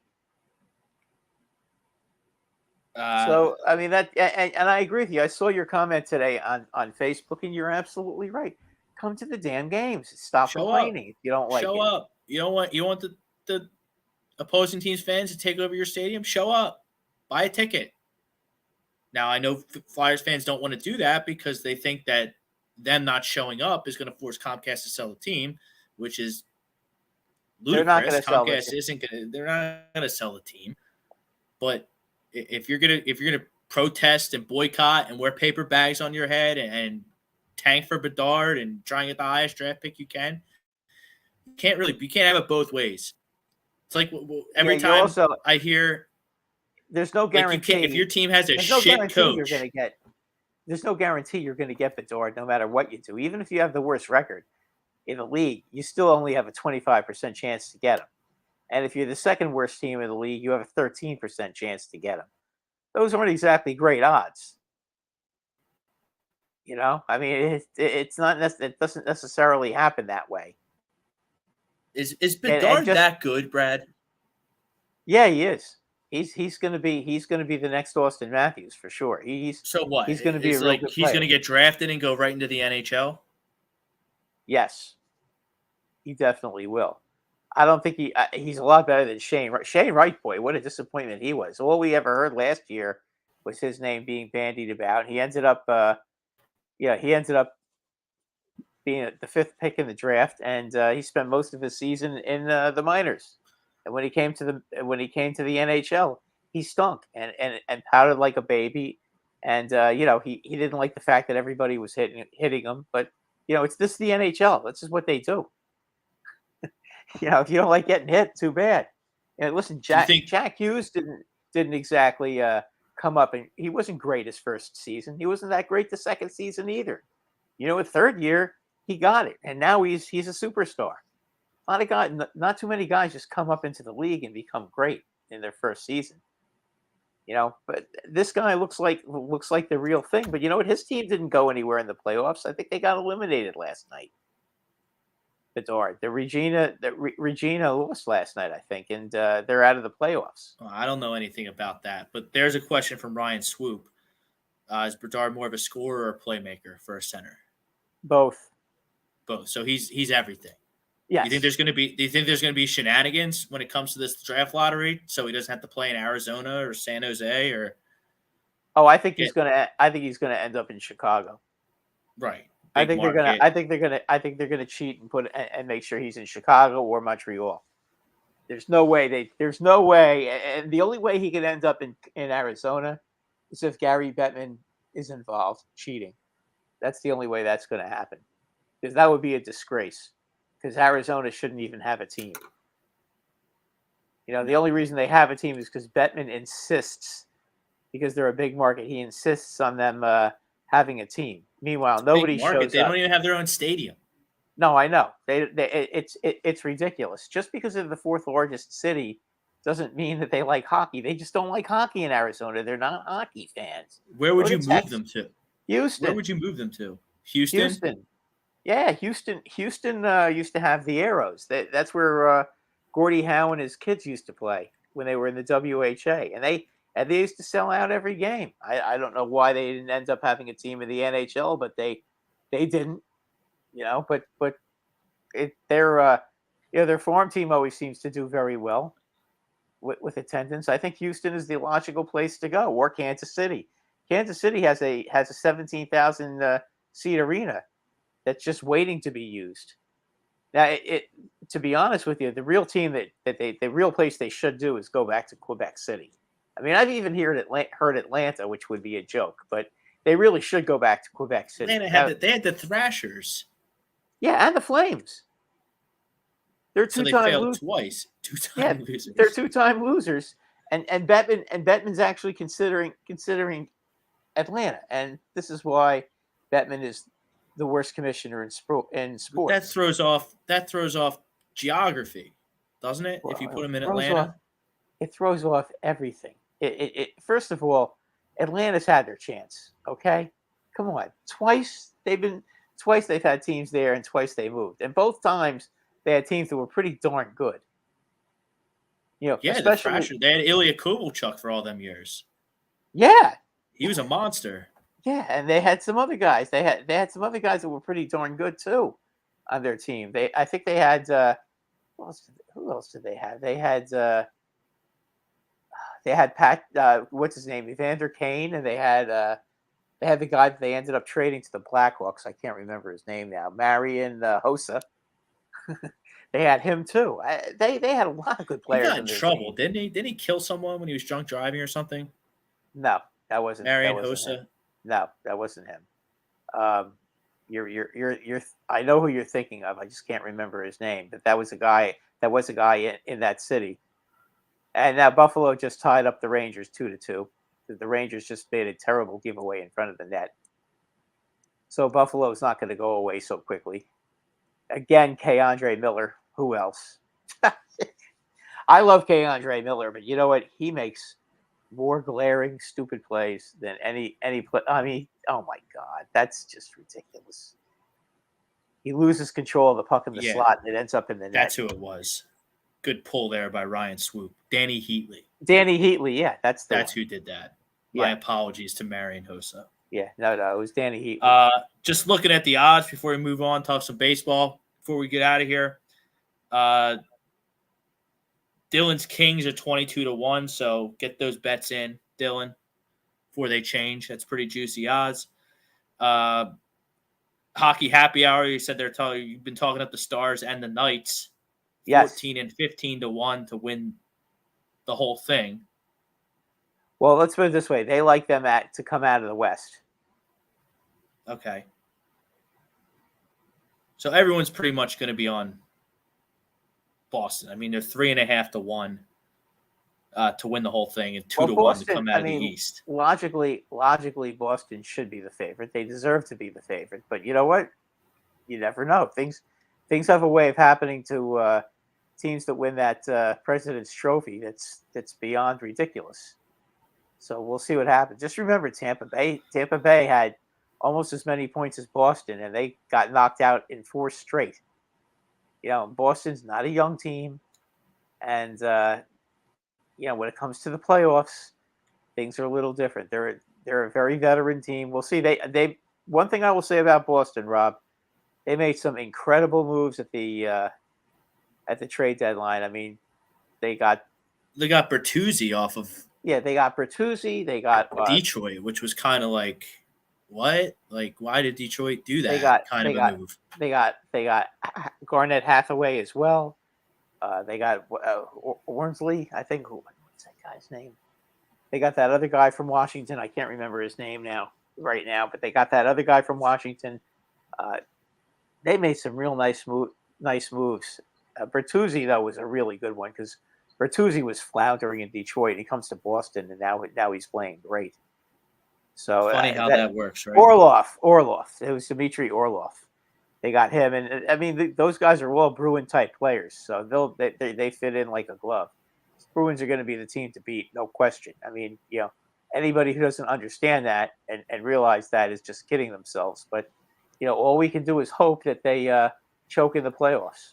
What about the Oilers, Brad? The Oilers obviously have the greatest thing since Connor McDavid, 150 points this year. They have Drysdale to go with them. They're 8-1 to win the Cup. They are, where are they to win the West? 3-1 to win the West. Second favorite in the West behind Colorado. I mean, I don't think that McDavid. I mean, I know McDavid. They need a goalie to get hot, but this McDavid. I mean, he's had 700-point seasons already. Yeah, he's the 6th guy in history. He's only 26. To get 150 points in a season.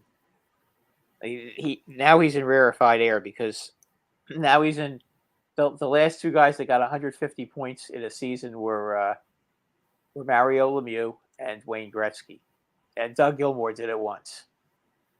So that's really, really a remarkable achievement. If I look at a dark horse, it would have to be them.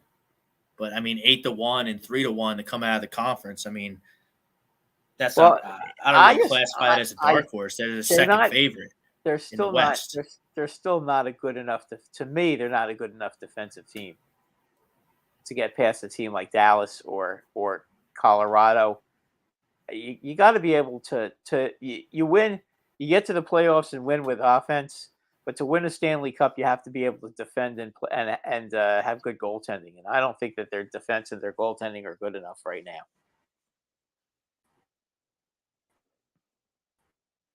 So I think that's where it stands.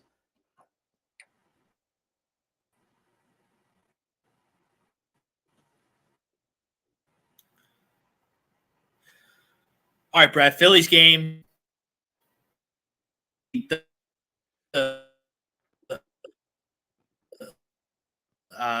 Sanders dominance.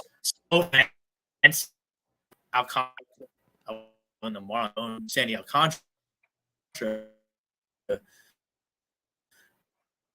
But I mean, Brad, the Phillies, Brad, this baseball team through whatever it's been, 9 games, been absolutely hard.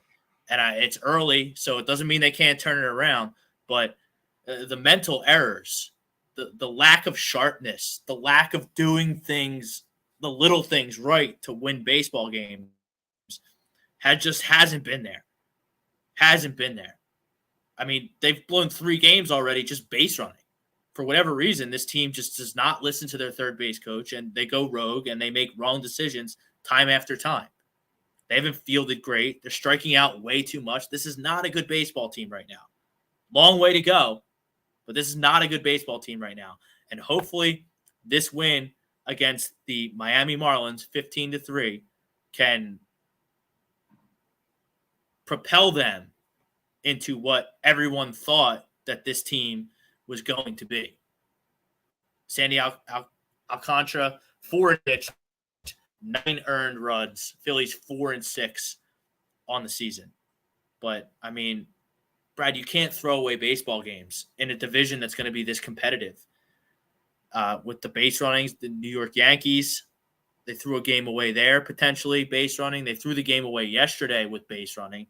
I don't know what they were doing on the base paths yesterday on Easter Sunday. I have no idea. And it's a skeleton crew right now. I said in the preseason that this team is going to have to make a move in the everyday lineup for them to get to Broad Street status, to win a championship. You're going to have to get another bat, especially if Derek Hall can't play. Right now, you only have 2 first basemen on the 2 people capable of playing first base on the whole roster. Cody Clemens, he's probably pretty much the only guy who didn't get a hit tonight against the Marlins. He went 0 for 4, 0 for 5. And Alec Boehm, who you have to move over to third base, from third base to first base, rather. So, I mean, for this team to achieve the greatness that they have to, that they were expected to achieve this season, they're going to have to get another bat, and this bullpen has really, really got to shape up. Craig Kimbrell looks shot. I was trying to tell you about Craig Kimbrell before earlier that he hasn't been good in a while now. Sir Anthony Dominguez, I don't know what's going on with him. I mean, I guess he's having trouble finding home plate. Is that the problem? But he doesn't look very sharp right now. Their bullpen's been pretty shaky so far this season. Sir Anthony Dominguez can't throw a strike to save his life.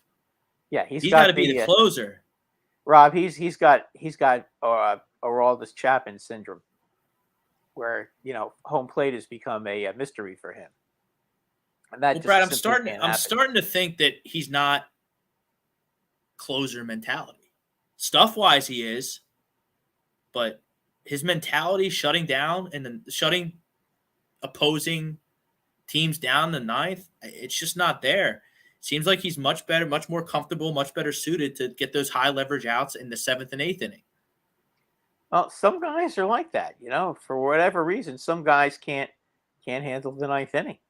But the problem with that is you need him to step up and be the closer, because I don't want to make Alvarado my closer because you're only lefty out there, and you need him in some specialty spots, and you have to have him boxed into the 9th inning. I don't think that's too great. Kimbrell can't close. Like Bilotti, Brogdon, are they going to be able to close? Like, no, you need Sir Anthony to step up and be the closer of this baseball team. Like, you really do. because they need something to go. They need some stuff to start going right because a lot's gone wrong so far. Mental mistakes, too many they're going to have strikeouts. to for right now. Somebody's going to have to step up. I mean, that's really what the deal is right now. Somebody has to step up and be the man until he finds his groove, or until somebody on that team grabs the role and keeps it. I mean, that's just going to have to be it. You're not going to be able to make a big time trade this early in the season because nobody's going to be trading any of their stars in the beginning of April. It's not going to happen. You're correct. You're correct. So somebody, it's just like the Yankees right now with their bullpen, Rob. They're missing Loizaga and they're missing Canely, and and Lou Trevino, who are three very good relievers. Okay, and they brought up all these guys from the minors. Somebody has to step up. I mean, they blew the game tonight. They had a 2-0 lead, against Trevino, or not Trevino. What's his name? What's the guy? Bieber. They had a 2-0 lead against Bieber tonight, and the bullpen couldn't. Herman couldn't get through more than 4 innings, and the bullpen couldn't give you 5 scoreless innings. The bullpen gave up 2 runs, and they ended up getting the game tied. So, unfortunately, you're going to have games like that. But the Yankees are in the same position too. Somebody's got to step up. And you figure that if the Phillies need some. Go ahead, Brad. Sorry. No, that's okay. Between the two of them, somebody needs to step up. It's that simple. As far as first basemen are concerned, they could find a first baseman if they really wanted to try to find a first baseman. It may not be a real great one, but they could find a reasonable first baseman. They can look as I said before, Luke Voit. Everybody poo-pooed it. Luke Voit can at least get you some home runs and get you some key hits once in a while. I mean, right now you don't have somebody playing first base, so that's anybody who plays there is playing out of position. Milwaukee has until the end of the month to decide what they're going to do with him, and he could end up being a free agent at the end of the month, so you could end up getting him that way, or you could just buy him off the team. Milwaukee would probably sell him to you, but there's always somebody you can try to get. This is really the first true bright spot tonight for the Phillies. 15-3 over the reigning NL Cy Young. A lot of stuff's gone wrong. Reese got hurt. Bryce is already out. Ranger Suarez isn't healthy. Derek Hall broke his thumb. The bullpen can't get it together. The Trey Turners and Kyle Schwarbers of the world aren't hitting. Bryson Stott and Alec Boehm are hitting, holding this lineup up. Edmundo Sosa's been pretty good. And then you have all these mental mistakes on the base path. So it's been a rocky start here in Philadelphia. Maybe tonight's a jumping off point. 15-3. You got 2 more against the Marlins, then you go to Cincinnati for 4. Well, they certainly, I'll tell you this, the schedule maker certainly did them a rather large favor by getting to play all these bad teams.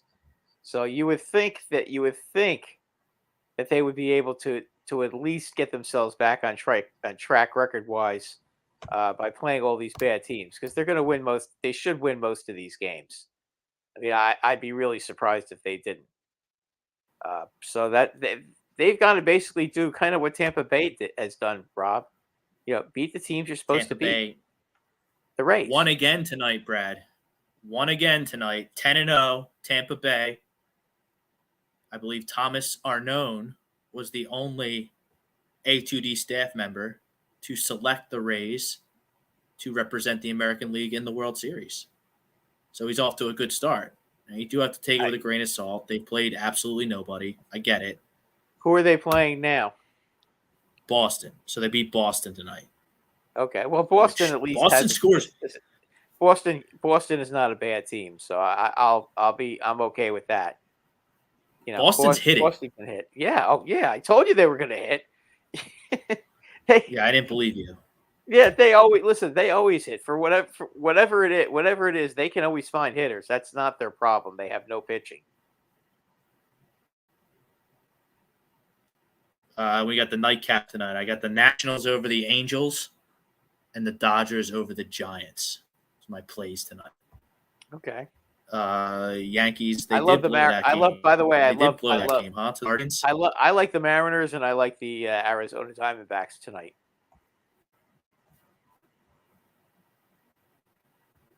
Arizona over Milwaukee. Yeah, I like Arizona. Well, and Milwaukee I like, just bludgeoned the Mets, right? Yes. All right. Yes, but they just. Who else? But they Seattle. I love Seattle tonight. Castillo is pitching. You love Seattle tonight. Love Seattle tonight. Who are they playing? Somebody that's not good, and Castillo is Who are they pitching. playing? I'm trying to remember.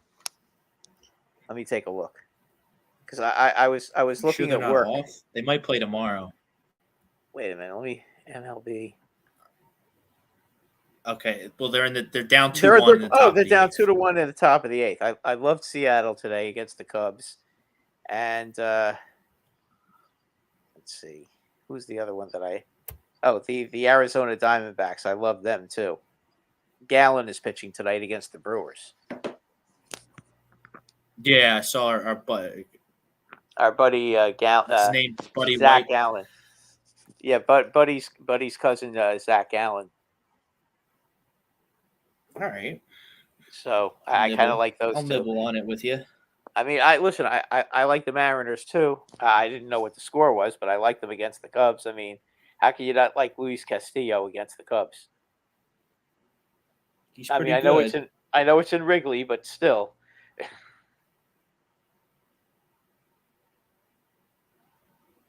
Minus 145. That was the line this morning. No, that's the line on the Diamondbacks. There you go. I'm in. Put $10 on the Diamondbacks. Now I got the Diamondbacks because Brad likes them. You're getting I am usually the kiss of death, but obviously you must agree with me about the Diamondbacks. I love the Diamondbacks. I picked them to make the playoffs. I picked them to win the West. Did I pick them to win the West or wild card? I forget. I think you picked them as a wild card, and you picked San Diego, and you left LA out.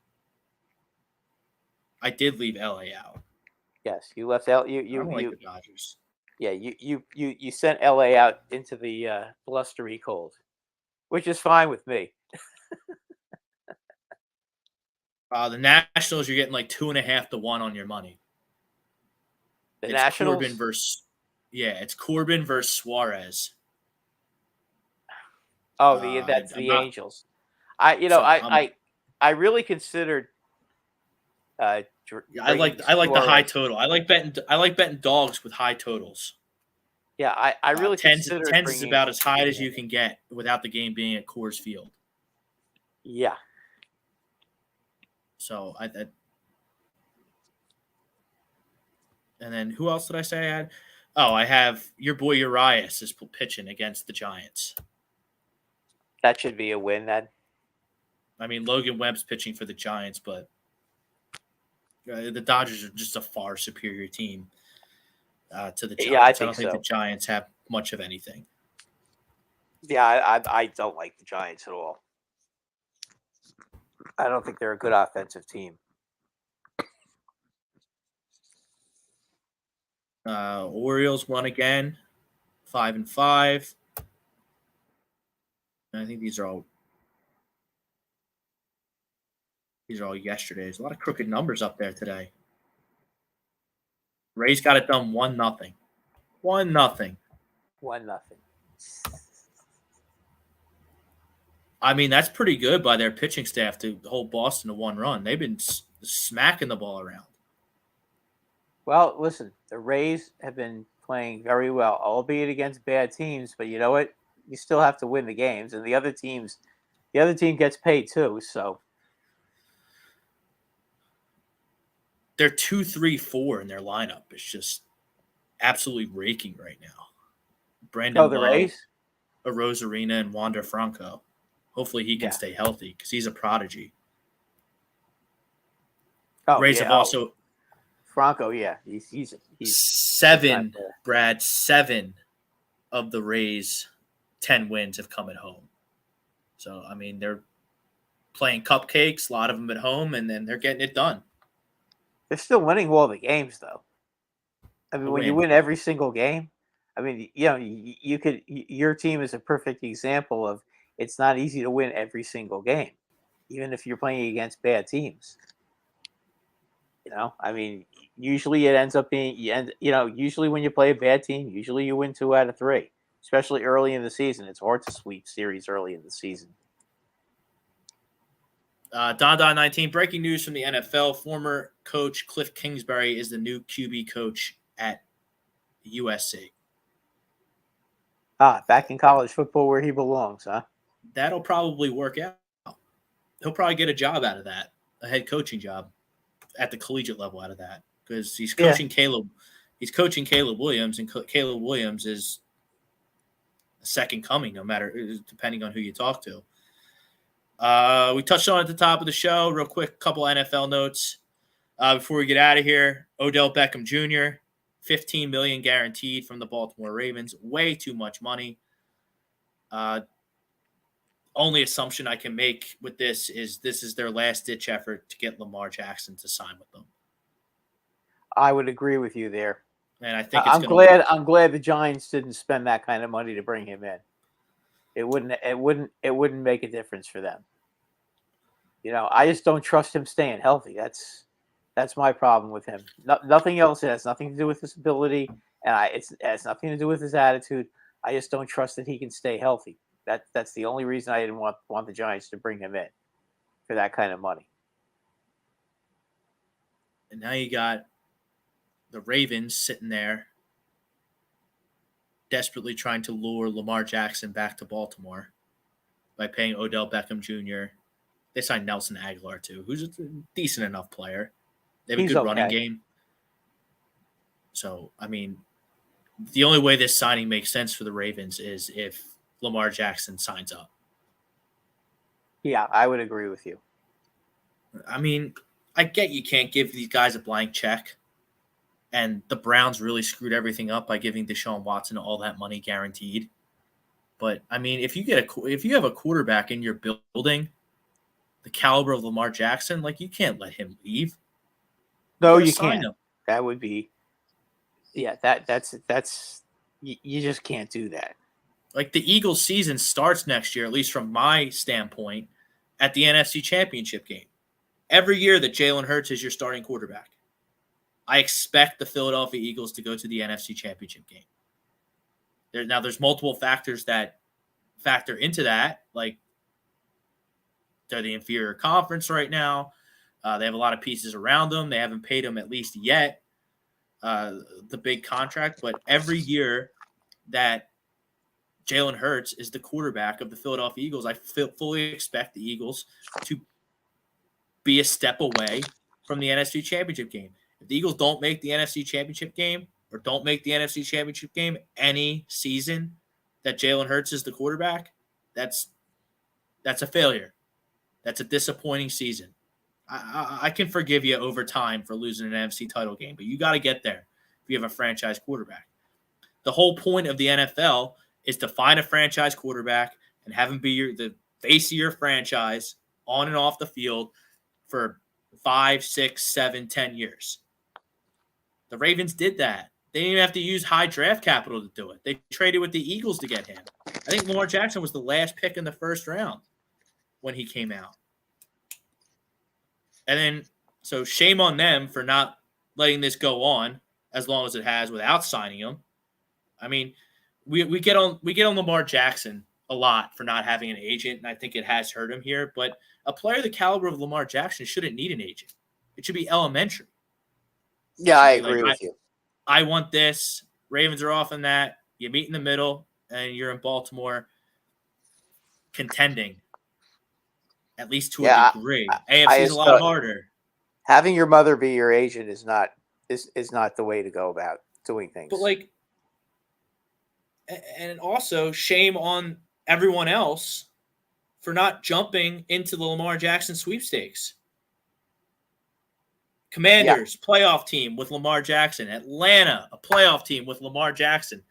Colts, you're telling me you want to draft Will Levis or Anthony Richardson instead of trading and signing Lamar Jackson? I don't agree with that at all. Both those guys have just as good a chance to be duds as they do studs. Don't get it at all. Maybe there's stuff we don't know with Lamar Jackson. I don't really know. But the whole game of the NFL is to get a quarterback. Get a quarterback. Get a franchise quarterback. Ravens got one, and they're kicking their feet. I don't get it. Yes. Yeah, I don't get that either. We will be getting more into the draft as we approach the draft. But we'll table that for tonight. Our 2 hours are up. He's Brad. I'm Rob. Sponsors, Gleason's Bar, RA Public Adjusting, Specialized Physical Therapy, all our great commenters, everyone who liked and shared the show. Remember to turn those notifications on. Hit that like, hit that subscribe. Don't miss a damn thing. Until next Monday, peace out, everybody.